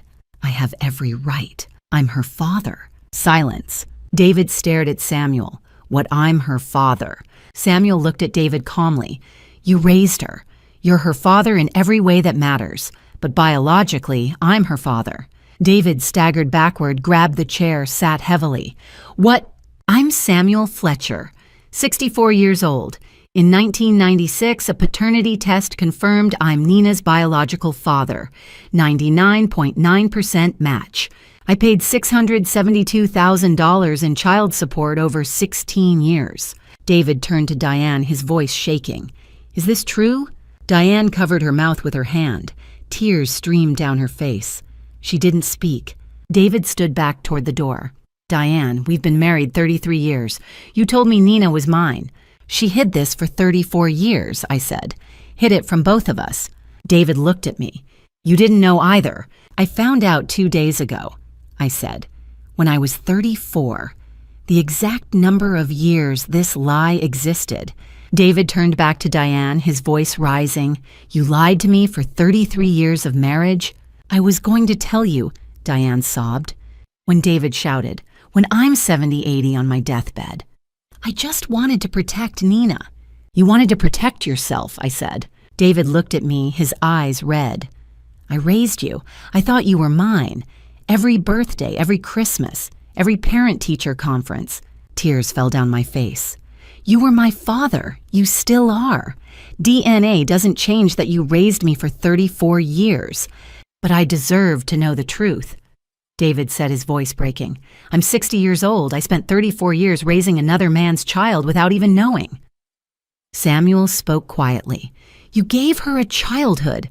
I only sent money from a distance. You're the father she knew. David looked at Samuel. Then why are you here now? Because she collapsed, Samuel said, and her family abandoned her to go to Charleston. I sat outside this ICU room for 7 nights. Someone had to stay. David looked down at the floor, shame washing over his face. I should have stayed. Your eyes, David said suddenly, looking at me. Heterochromia. I asked Diane when you were born. She said it was a recessive gene from her family. I believed her. She lied, I said. Samuel's father had it. Samuel has it. I inherited it. David turned to Diane. How could you do this to me, to her, to all of us? Diane sank into a chair. I was pregnant at 24. My family would disown me if they knew I was pregnant with Samuel's child. He was dirt poor, then just a wildlife vet. They forced me to marry you. You were stable, safe. David's face hardened. Safe, that's all I was, a safe backup plan. And the way you looked at me. David said to me, his voice soft now, like you were waiting for me to love you the way I love Taylor. I thought it was because you were more independent. I didn't know it was because some part of you sensed it. I didn't know, I said, but I felt it. For 34 years, I always felt different. Taylor, who'd been silent through all of this, shifted uncomfortably near the door. David turned to her. Did you know? No, Taylor said quickly. I didn't know. At that moment, Detective Lynn Harper appeared in the doorway. Sorry to interrupt, she said. I'm Detective Lynn Harper, Asheville Police Department. Taylor went rigid. Why is there police here? Harper looked directly at Taylor. I need to ask Taylor Harlow, 33 years old, some questions regarding fraud and reckless endangerment against her 34-year-old sister. David's head snapped up. What fraud? Taylor turned to me, her eyes wide. What did you do? I told the truth, I said. Something our family hasn't done for 34 years. David looked at Taylor. What did you do? Taylor opened her mouth, closed it, said nothing. Harper stepped further into the room. Ms. Harlow, I have evidence that you— Evidence of what? Diane interrupted, standing. My daughter hasn't done anything wrong. Your 33-year-old daughter, Harper said carefully, has done quite a bit wrong, and your 34-year-old daughter has the proof. David looked at me. Nina, what's going on? I met his eyes. Taylor stole almost $11,000 from me through a fake wedding. She poisoned me for 3 weeks with toxic doses of caffeine and ephedrine. She forged my signature on legal documents while I was in a coma, and she tried to change my life insurance beneficiary to herself $500,000. The room went silent. David turned slowly to Taylor. Tell me that's not true. Taylor's face crumpled. I can explain. Is it true? David's voice was steel. Taylor looked at Diane, at me, at David. Then she looked down. Some of it, she whispered. David closed his eyes. Oh my God. Harper pulled out a folder. Mr. Harlow, I need to show you something. What came next would break what was left of our family. But after 34 years of lies, maybe it needed to break before it could ever be whole again. The interrogation room wasn't really a room, just a corner of the ICU nurses' station, with a borrowed desk and 2 folding chairs. Detective Lynn Harper sat across from Taylor, a digital recorder between them. Detective Mike Torres stood by the wall, arms crossed. I watched from my hospital bed through the open door, flanked by Samuel on one side and Jenna on the other. David stood near the foot of my bed, still pale from Samuel's revelation an hour earlier. Diane sat in the corner, staring at her phone. Harper opened a manila folder. Taylor Marie Harlow, age 33, veterinary technician, sister of the victim. She looked up. Let's start with your Google search history. Taylor's hands tightened on the armrests. Harper read from a printed page. October 20th, 11:42 p.m. Can too much caffeine cause a stroke? October 23rd. Ephedrine side effects over 30. October 27th. How much pre-workout powder is dangerous? She paused. November 2nd. Power of attorney forms North Carolina. David's voice cut in from behind me. You searched how to change insurance beneficiaries without consent. Taylor didn't look at him. Harper continued. November 10th. Stroke survival rate age 34. November 14th. How long does stroke coma last? November 17th, the day your sister collapsed. When can I access insurance payout? The room went silent. Harper slid a document across the table. This is a power of attorney form dated November 18th, the day after Nina's collapse. It bears her signature and is notarized by Linda Chen of Raleigh. She looked at Taylor. Linda Chen doesn't exist. The notary seal is fake. David stepped forward. You forged her signature while she was in a coma. Taylor's jaw trembled. Harper placed a second document on the table. This is a beneficiary change form for Nina's life insurance policy. Original beneficiary, American Red Cross. New beneficiary as of November 20th, Taylor Marie Harlow. Policy value $500,000. I felt the air leave my lungs. Harper leaned forward. You tried to steal your sister's life insurance while she was dying. Taylor's face crumbled. The engagement wasn't real, she whispered. Evan and I broke up in July. I needed the money for the wedding deposits. David's voice rose. I've been sending you $4,000 every month since 2020. Where did that money go? Taylor looked at Diane. Mom needed... Don't. Diane's voice was sharp, but Harper was already reading her notes. Bank records show Diane Harlow withdrew $30,000 from Taylor's account between August and October 2024. Purchases include Louis Vuitton handbags, spa packages, and a weekend trip to Miami.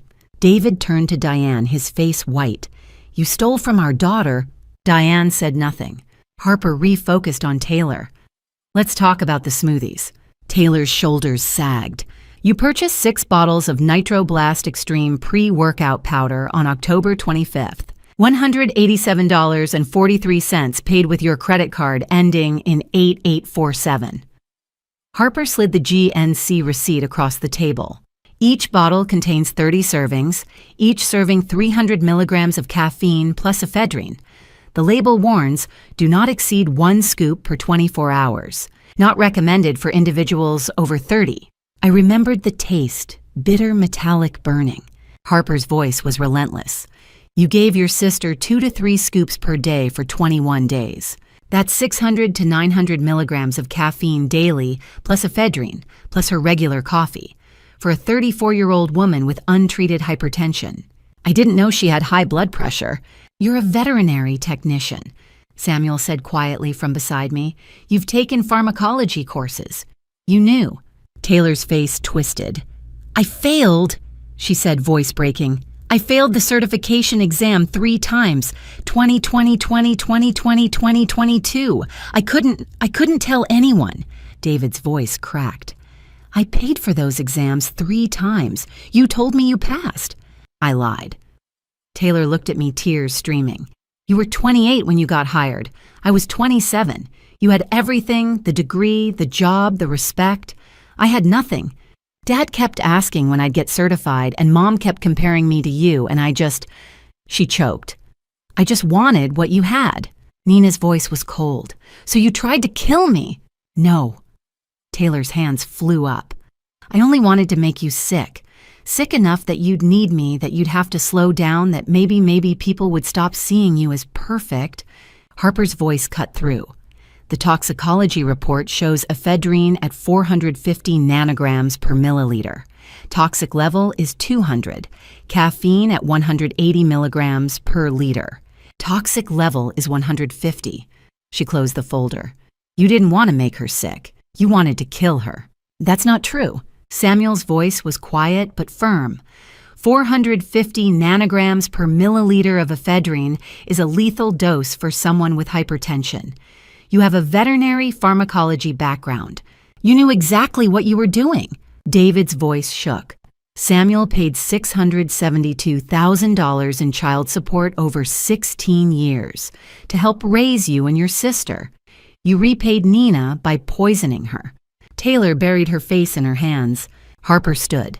Taylor Marie Harlow, you're under arrest for wire fraud, theft by deception, forgery, reckless endangerment, and attempted voluntary manslaughter. She nodded to Torres, who stepped forward with handcuffs. Taylor looked at me one last time. I'm sorry, she whispered. But I couldn't speak. I watched my sister, my 33-year-old sister, who used to braid my hair and sing me to sleep, being led away in handcuffs.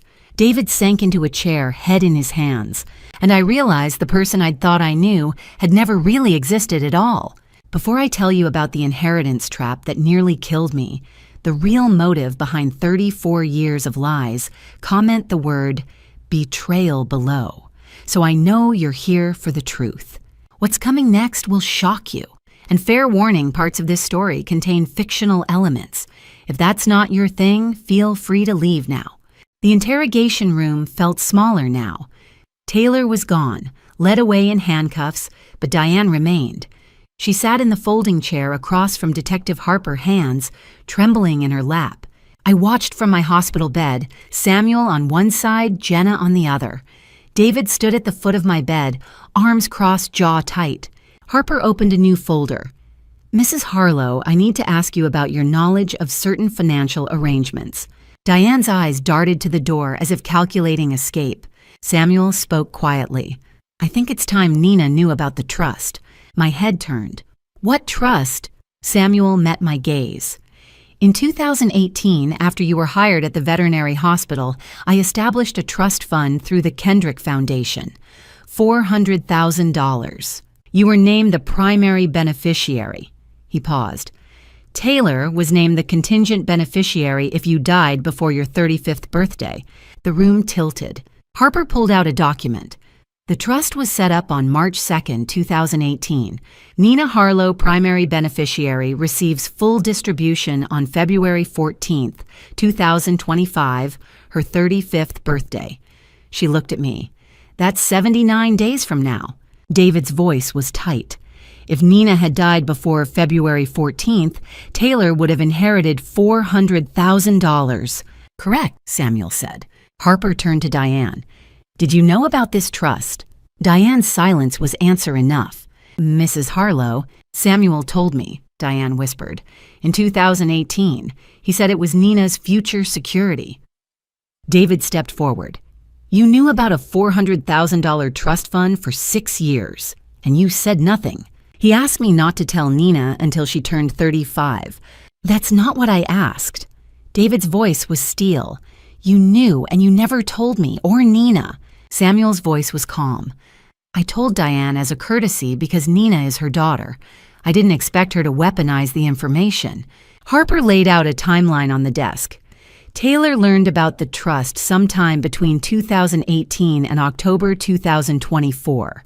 On October 25th, she purchased the pre-workout powder. October 28th, she started the smoothies. November 17th, Nina collapsed exactly 3 months before her 35th birthday.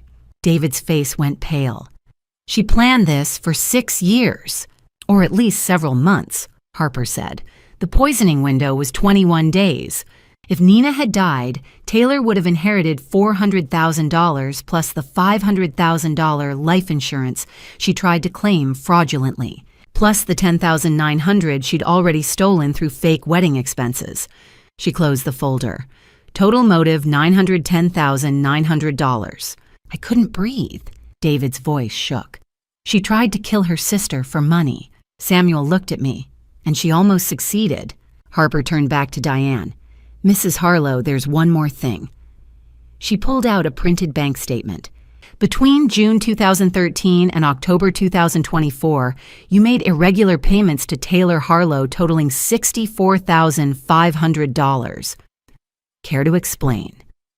Diane's face crumbled. Samuel's voice was quiet, almost sad. Taylor, when did you find out I was Nina's father? Harper glanced at her notes from Taylor's earlier interrogation. Ms. Harlow stated, quote, June 2013, I was 22, I found my mother's files. Samuel nodded slowly. And you blackmailed your own mother for 11 years. Diane gasped. You promised you'd never tell anyone. Harper read from the transcript. Ms. Harlow's response, I kept your secret, but it had to cost something. Samuel looked at Diane. How much? Diane's voice broke. Over 11 years, about $64,500. David stood abruptly, his chair scraping the floor. His face was red veins visible at his temples. You paid her $64,500 with my money. Diane flinched. I had no choice. No choice. David's voice rose. I've given you $4,000 a month for 33 years. That's $1.6 million over this marriage. And you secretly paid Taylor $64,500 just to hide that Nina isn't my biological child. David, please. David turned to Harper, his voice shaking with fury. Detective, for the record, Taylor blackmailed her mother for 11 years, from age 22 to 33. She was an adult. She knew exactly what she was doing. He turned back to Diane. And you paid her, with my money, to cover up your affair. Diane sobbed into her hands. I found my voice. Mom, did you know about the smoothies? Diane looked up, mascara streaking her face. No, I swear. Did you know about the fake engagement? Diane hesitated. I suspected something. You suspected. My voice was flat. You suspected your daughter was scamming me and you said nothing. I didn't know. You let her steal from me for 7 years. Diane opened her mouth, but no words came. David's voice cut through the silence. It was cold, deliberate, final. I'm filing for divorce. 33 years of marriage. Built on a lie. Diane's head snapped up. David, please. You lied about Nina's paternity. You used my money to pay off Taylor's blackmail. You enabled the fraud. He looked at her, and I saw something break in his eyes. I'm 60 years old. I won't spend my remaining years with a liar. Diane stood reaching for him. David. But he stepped back. He turned to me, and his voice softened. I'm sorry, sweetheart. I should have seen this. I should have protected you. Dad. But he was already walking toward the door. David. Diane's voice was desperate. David, wait. He didn't look back. The door closed behind him. Diane collapsed into the chair, sobbing. Samuel's hand rested gently on my shoulder. Harper gathered her files. Jenna squeezed my hand. And I realized that in the span of 48 hours, I'd lost my sister, my mother, and the man who'd raised me, the only father I'd ever known. Samuel stood beside me, a stranger with my eyes, and I didn't know which loss hurt more. The courtroom was silent. Judge Patricia Winters sat behind the bench, 60 years of justice etched into the lines of her face.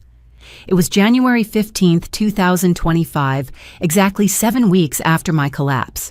I sat in the front row between Samuel and Jenna. The gallery was half empty. David wasn't there. He'd moved to Charlotte 3 weeks ago, right after the divorce was finalized. Taylor stood at the defense table in an orange jumpsuit, hands cuffed in front of her. Her lawyer stood beside her, stone-faced. Judge Winters adjusted her glasses. Taylor Marie Harlow, the jury has found you guilty on all counts: attempted voluntary manslaughter, wire fraud, forgery, reckless endangerment, and extortion. She paused.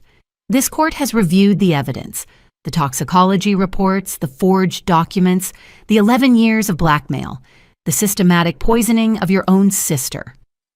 Taylor's face was blank. The court sentences you to 11 years for attempted voluntary manslaughter, 5 years for wire fraud to run concurrently, 3 years for forgery to run concurrently, 2 years for reckless endangerment to run concurrently, and 4 years for extortion to run consecutively. Judge Winters looked directly at Taylor. Total sentence 15 years in the North Carolina Correctional Institution for Women, eligible for parole after 60% served 9 years. Restitution to the victim, $75,900, covering the $10,900 in fraud, the $64,500 in blackmail funds, and $500 in court costs. Taylor didn't flinch. Do you have anything to say to the court? Taylor's lawyer whispered something. Taylor shook her head. Judge Winters' voice hardened. You poisoned your sister for money. You blackmailed your mother for 11 years. You forged legal documents while she lay dying. You showed no remorse during this trial. She lifted her gavel. This court finds your conduct reprehensible. Bailiff, remove the defendant. 2 officers led Taylor toward the door. She glanced at me once, no apology, no tears. Just a look that said she'd do it all again if she could. Then she was gone. Judge Winters turned to the second defendant. Diane Parker Harlow. My mother stood at the adjacent table, 58 years old and suddenly small. Her lawyer stood beside her. Mrs. Harlow, you have pleaded guilty to accessory after the fact and obstruction of justice. While you did not directly participate in the poisoning, you concealed your daughter's fraud, enabled her blackmail, and failed to protect the victim, your other daughter. Judge Winters frowned. This court sentences you to 18 months probation, a $5,000 fine, and 200 hours of community service. You will report to a probation officer weekly and are prohibited from contacting the victim without her written consent. Diane nodded, tears streaming. Your divorce was finalized January 8th.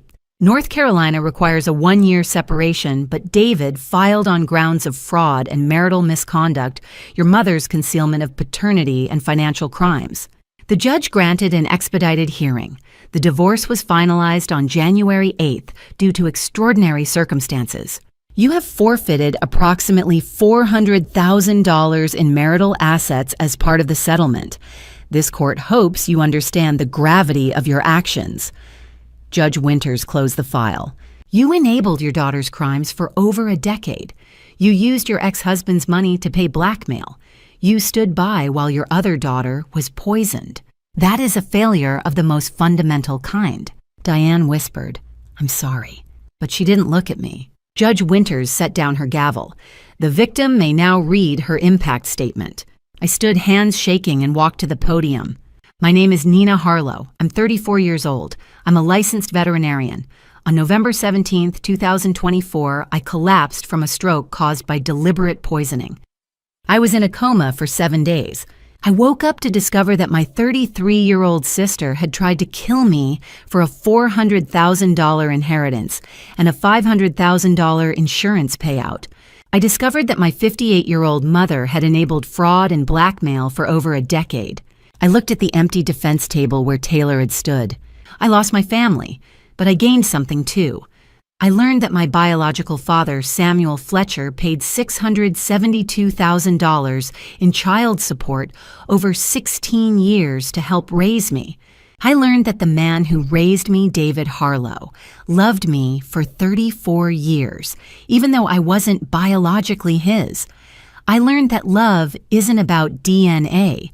It's about showing up. My voice steadied. Taylor showed up to poison me. Diane showed up to cover for her. But David showed up to teach me to ride a bike when I was 6, to help me study biology when I was 16, to support my dream of becoming a veterinarian. And Samuel showed up every night for 7 nights while I was in a coma, reading to me through a glass wall. I folded the paper. Justice has been served today, and I'm grateful, but I'll carry the scars of this betrayal for the rest of my life. I sat down. Judge Winters nodded. Thank you, Ms. Harlow. Court is adjourned. Flashback, November 26, 2024, 8 o'clock p.m. ICU, room 318. I was alone when David came back. He knocked softly on the doorframe, even though the door was open. He looked older than I'd ever seen him, 60 years old, shoulders bent, eyes red. Nina, his voice broke. I need you to know I didn't know anything about Samuel, about any of this. I know, Dad. I reached for his hand. You're 60 years old. You've been lied to for 33 years of marriage. He sat in the chair beside my bed. For 34 years, I thought you were mine. I taught you to ride a bike when you were 6. I helped you study biology when you were 16. I walked you through your first dissection when you were 20. His tears fell onto our joined hands. You are my daughter. DNA doesn't change the fact that I raised you for 34 years. I was crying too. You've been more of a father than anyone. You were always there.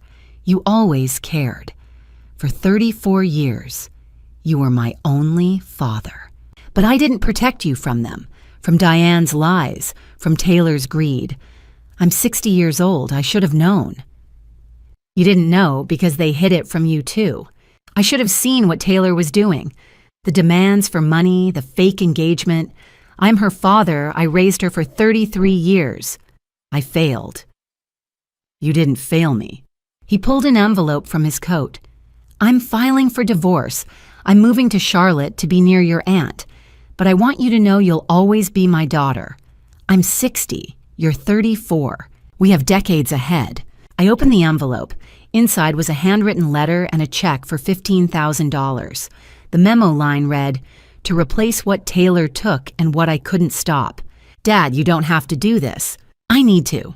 I'm 60 years old. I've worked my whole life. I can afford it, and you deserve it." I stood legs still shaky, and he stood too. We hugged, a real hug, the first in years. When he pulled away, his voice was steady. "Call me anytime. I love you, Nina. You'll always be my daughter, the one I raised." Then he walked out, and I watched him go. Samuel was waiting on the courthouse steps when I came out. Jenna stood beside him, hands in her coat pockets. "How are you holding up?" Samuel asked. I don't know," I said honestly. He nodded. "Would you like to get dinner sometime this week?" "No pressure, just time."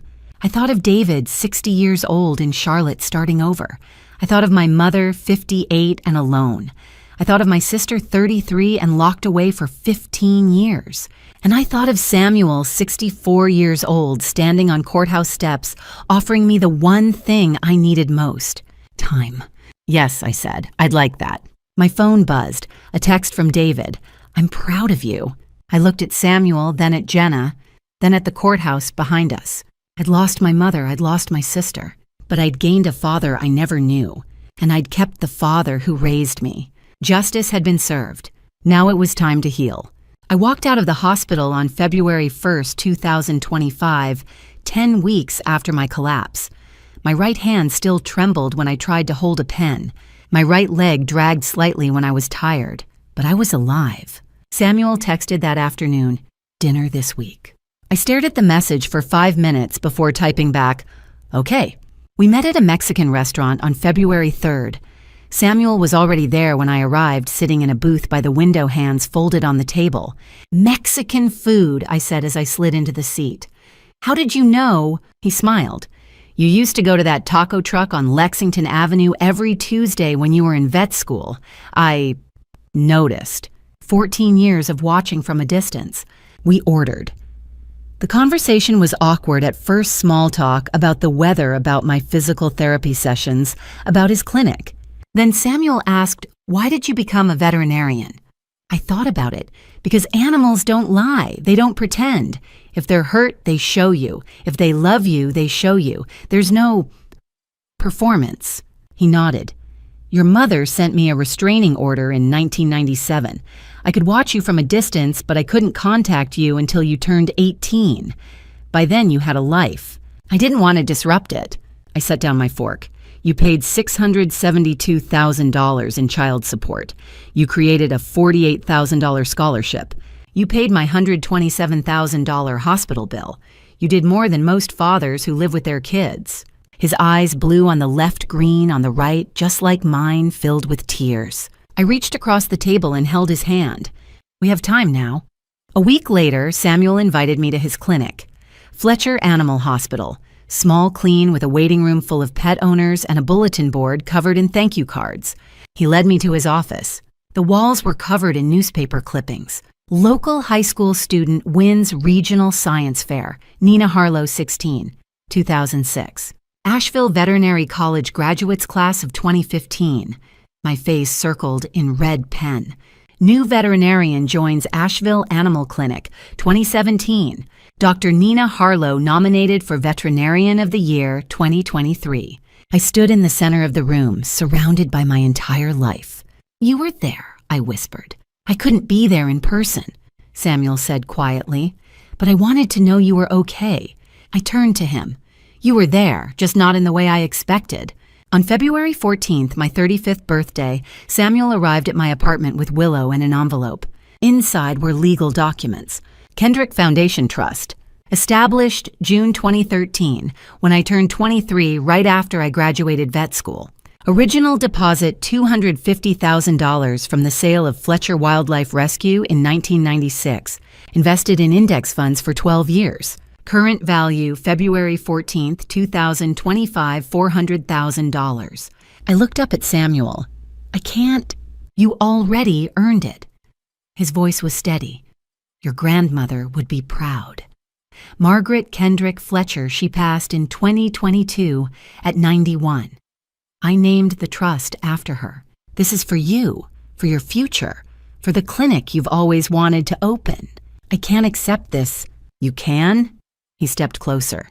I should have been there for your first day of school, your first bike ride, your high school graduation. I can't give you the past, but I can give you the future. I hugged him, a real hug, the first one. Thank you, I whispered. Dad. It was the first time I'd called him that.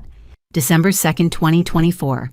A letter had arrived 3 months earlier while I was still in rehab. A plain blue envelope, David's handwriting. I opened the card, Hallmark, simple design, front to my daughter. Inside, in David's handwriting, Nina, you will always be my daughter. DNA doesn't change 34 years of love. I'm sorry I didn't protect you from this. I hope you can forgive me for not recognizing it sooner. I'm moving to Charlotte. If you need anything, advice, money, or just someone to talk to, call me. I love you. You've made me proud every day. Dad! Attached was a photo of me at 8 years old David teaching me to ride a bike. I cried. The first real tears since Taylor's arrest, not from anger, but from grief. Samuel had been there that day. He placed a hand on my shoulder. He loves you, Samuel said quietly. He always has. I know. My voice broke. But I feel like I still lost him. You didn't lose him. He's choosing you over Diane. He's 60 years old. He could have stayed in that marriage. But he chose the truth. He chose you. I called David that night. The call lasted 45 minutes. We talked about the past, the future, the 34 years. David promised to visit at Christmas. I promised to introduce him to Samuel properly. David said, "You can have 2 fathers. I raised you. He gave you life. There's room for both of us." March 15th, 2025. By mid-March, Samuel and I had dinner every Tuesday. He told me stories watching me volunteer at the Asheville Humane Society in 2010, sitting in the back row at my vet school graduation in 2015, sitting in his car outside my clinic on my first day in 2017. "You gave up everything for me," I said one night. "I didn't give up anything," he smiled. "I invested in you, and you turned out better than I ever dreamed." On April 10th, I invited Samuel to my clinic. I introduced him to my colleagues.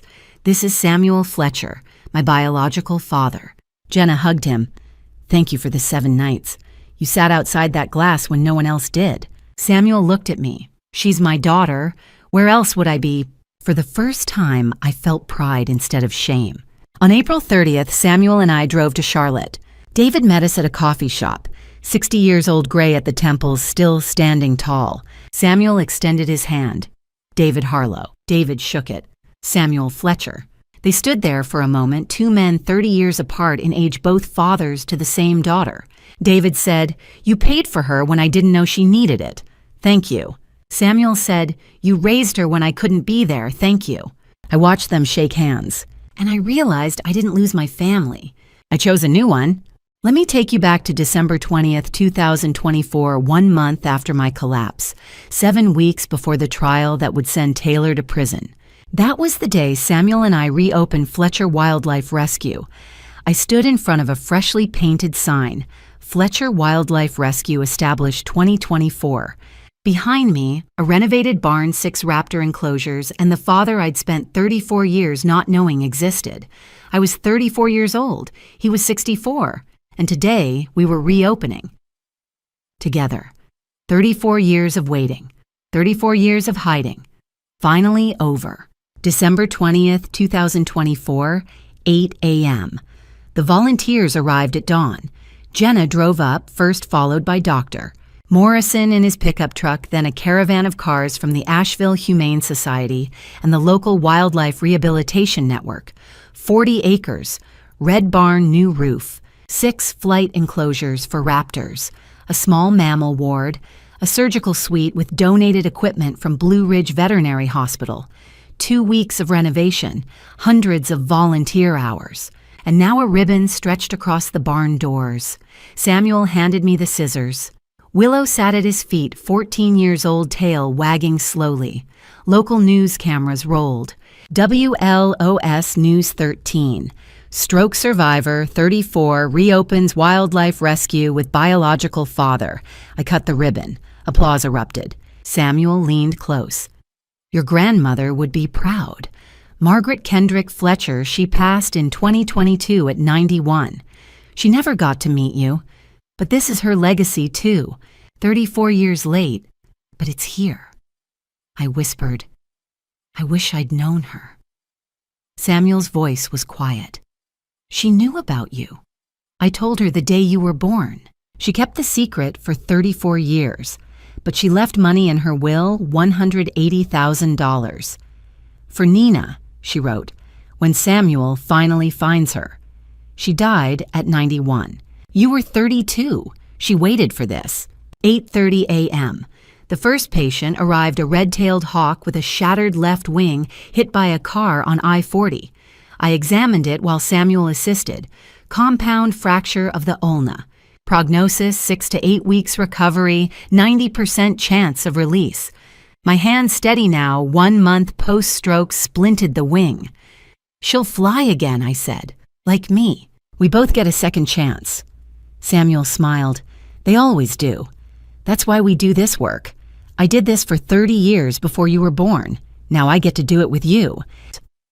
By 10 a.m., we'd admitted an orphaned raccoon kit found near a dumpster, a box turtle with a cracked shell from a lawnmower, a barred owl with a concussion from a window strike. Nina and Samuel worked side by side, inherited skill, a 34-year DNA bond finally expressed. A volunteer, a college student barely 20, asked me, "How did you recover so fast? You're only 34. I touched the scar at my temple. I had people who believed I was worth saving. For 34 years, someone was watching over me. I just didn't know it. Noon. Jenna arrived with sandwiches from a local deli. "How does it feel?" she asked. "You're 34. A month ago, you were in a coma." I said, "Like I'm finally where I belong. For 34 years, I felt out of place. Now I know why." Jenna said, "You recovered so fast, most stroke patients can't work after a month, especially at 34. I replied, "I had people who believed I was worth saving and a reason to fight." Jenna hesitated. "Detective Harper called this morning. Taylor took a plea deal." I asked, "How long?" She answered, 15 years eligible for parole after 7. She's 33 now. She'll be 40 when she's eligible. Sentencing is January 10th. I thought about it. 15 years, nearly half her life, nearly half the time the secret was kept. Jenna asked, "Do you feel guilty?" I said no. She made her choices for 33 years. I made mine at 34. We're both adults. 4 p.m. The last patient was stable, the raccoon kit, asleep in a heated cage. Samuel said, "Nina, walk with me." We walked to a clearing, the same place Samuel had released a bald eagle in 1994 when I was 4 years old. "I released an eagle here 30 years ago," Samuel said. "The day after I first saw you. You were 3.5. I was 33, Taylor's age now." He pulled a small wooden box from his coat pocket. "I've carried this for 34 years. Inside a hospital bracelet, pink beads reading, 'Baby Girl Harlow, November 18th, 1990. A hospital photo of newborn Nina with eyes squeezed shut, 1 day old, and a letter yellowed paper dated December 20th. 1990, exactly 34 years ago today. I wrote this letter 1 day after you were born," Samuel said. "Vivian wouldn't let me see you at the hospital. I didn't even know you existed until 1993. But I found this letter recently in an old journal. I wrote it without knowing for sure. Like I sensed something. I read hands trembling. December 20th, 1990.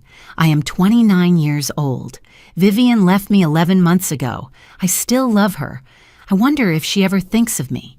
I wonder if there's a part of her or a part of us somewhere out there in the world. If there is, I hope they know they are loved. I hope someday I'll get to meet them. Samuel." I sobbed. "You wrote this 34 years ago today, 1 day after I was born. You didn't even know I existed." Samuel's tears fell. Some part of me always knew. I waited 34 years. Evening. On the cabin porch, hot chocolate in hand, Samuel's recipe with dark chocolate cinnamon and marshmallows. I asked, "Do you think about Diane? She's 58 now." Samuel said, "I think about the woman I knew in 1990. She was 24. I was 29. We were young. She was kind then." He paused. "But somewhere over 34 years, she chose comfort over truth. She's 58 now. I'm 64. We're both old enough to understand that apologies don't return 34 years." I said, "She called yesterday." I didn't answer. Samuel replied, "That's your choice. Family is an obligation, especially after 34 years of lies." I asked, "So what is family?" Samuel said, "It's showing up, even when you're not invited, even when it costs everything." For 34 years, I showed up the only ways I could, paying, watching, waiting. I thought of the 7 nights Samuel sat outside the ICU. You showed up when it mattered most. Samuel said, "I always will. I'm 64. You're 34. I probably have 30 years left. I won't waste a single day." Night. I wrote in my leather journal Jenna's gift marked "For New Beginnings." December 20th, 2024, 34 years ago today I was born. Today I reopened a wildlife rescue with my father. 1 month ago I collapsed after saving 47 animals. My family left me to die. My sister poisoned me. My mother lied for 34 years. I should have broken, but I didn't, because a stranger sat outside my ICU room for 7 nights. Because that stranger was my father, who sacrificed everything for 34 years to give me a future. Today I saved a hawk. Today I chose my family. Not the family I was born into, the family that chose me back. That's what family means after 34 years. Not blood, not obligation, but love that shows up. December 23rd, 2024. 3 days later, the hawk's wing was strong enough for a test flight. At the clearing, volunteers and local news gathered. I carried the crate. Samuel stood beside me. I opened the door. The hawk hopped onto my gloved hand, talons gripping. I raised my arm. The hawk looked at me one last moment of connection, then spread her wings. 6-foot wingspan. She lifted, circled twice overhead. Then she vanished into the Blue Ridge Mountains. Applause. Samuel whispered, "That's freedom." After 34 years of waiting, I looked up at the sky, tears falling. That's us, free after 34 years. February 14th, 2026. 1 year and 3 months after the collapse. My 36th birthday. The grand opening of Fletcher Harlow Veterinary Clinic was scheduled for 10 a.m. I stood in the lobby, custom built, funded by the $400,000 Kendrick Trust, and watched volunteers hang the sign outside Fletcher Harlow Veterinary Clinic and Wildlife Rehabilitation Center. Dr. Nina Harlow, DVM. Samuel Fletcher, Wildlife Specialist. Established 2026. Samuel, now 65, adjusted his tie. Your grandmother's money, your name, our work. 35 years in the making. Jenna arrived with coffee. 36 years, technically. You're 36 today. I smiled. 36.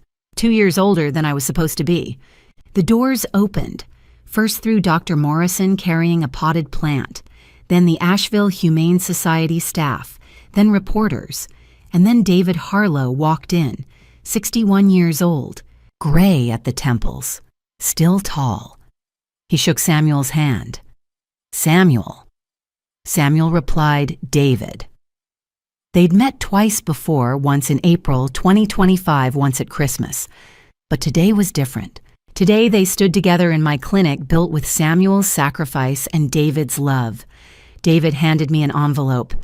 "For your 36th birthday, from both of us."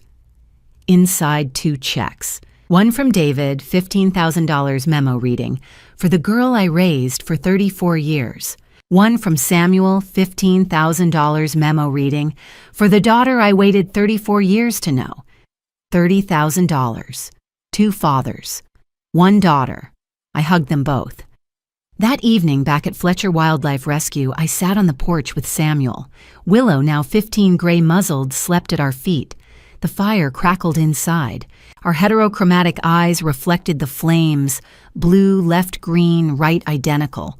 I thought about the ICU Samuel sitting outside the glass for 7 nights, unable to come in, waiting 34 years. Now we were on the same side, together. I said quietly, "Family isn't who gives birth to you. It's who sits outside the glass when no one else does. And then when the door finally opens after 34 years, they walk in and stay forever." Samuel took my hand.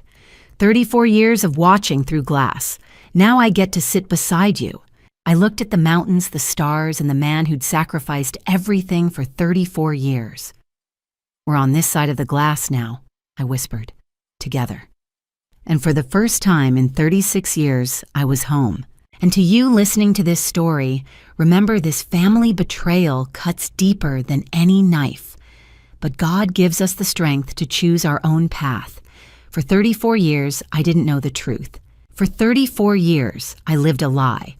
But God placed people in my life, Samuel, David, Jenna, who showed me what real family looks like. I learned 3 hard lessons. First, family betrayal doesn't always come from strangers. Sometimes it comes from the people who share your blood, your name, your dinner table. My sister poisoned me for money. My mother hid the truth for decades. But God saw every silent sacrifice Samuel made, every dollar David gave, every prayer I didn't know was being prayed. Second, family revenge is a trap. I could have spent my life hating Taylor, hating Diane, hating the 34 years I lost. But God taught me that revenge poisons the one who holds it, just like those smoothies poison me. Instead, I chose forgiveness. Not for them. For me. Third, family betrayal reveals who truly loves you. When I was dying in that ICU, it wasn't my mother or sister sitting outside the glass. It was a man who'd waited 34 years just to know I was alive. God's love shows up even when it's been hidden for decades. Don't be like me. Don't wait 34 years to ask the hard questions. Don't ignore the red flags because they're family. Family revenge and family betrayal are real, but so is redemption, and so is grace. If this story touched you, please leave a comment below. Have you ever experienced family betrayal? How did you heal? Share this video with someone who needs to hear it. And subscribe so you don't miss the next story. Thank you for staying until the end. And a word of caution. The stories ahead contain some fictional elements created for educational purposes. If this content isn't for you, feel free to explore other videos that better suit your preferences. Take care of yourself.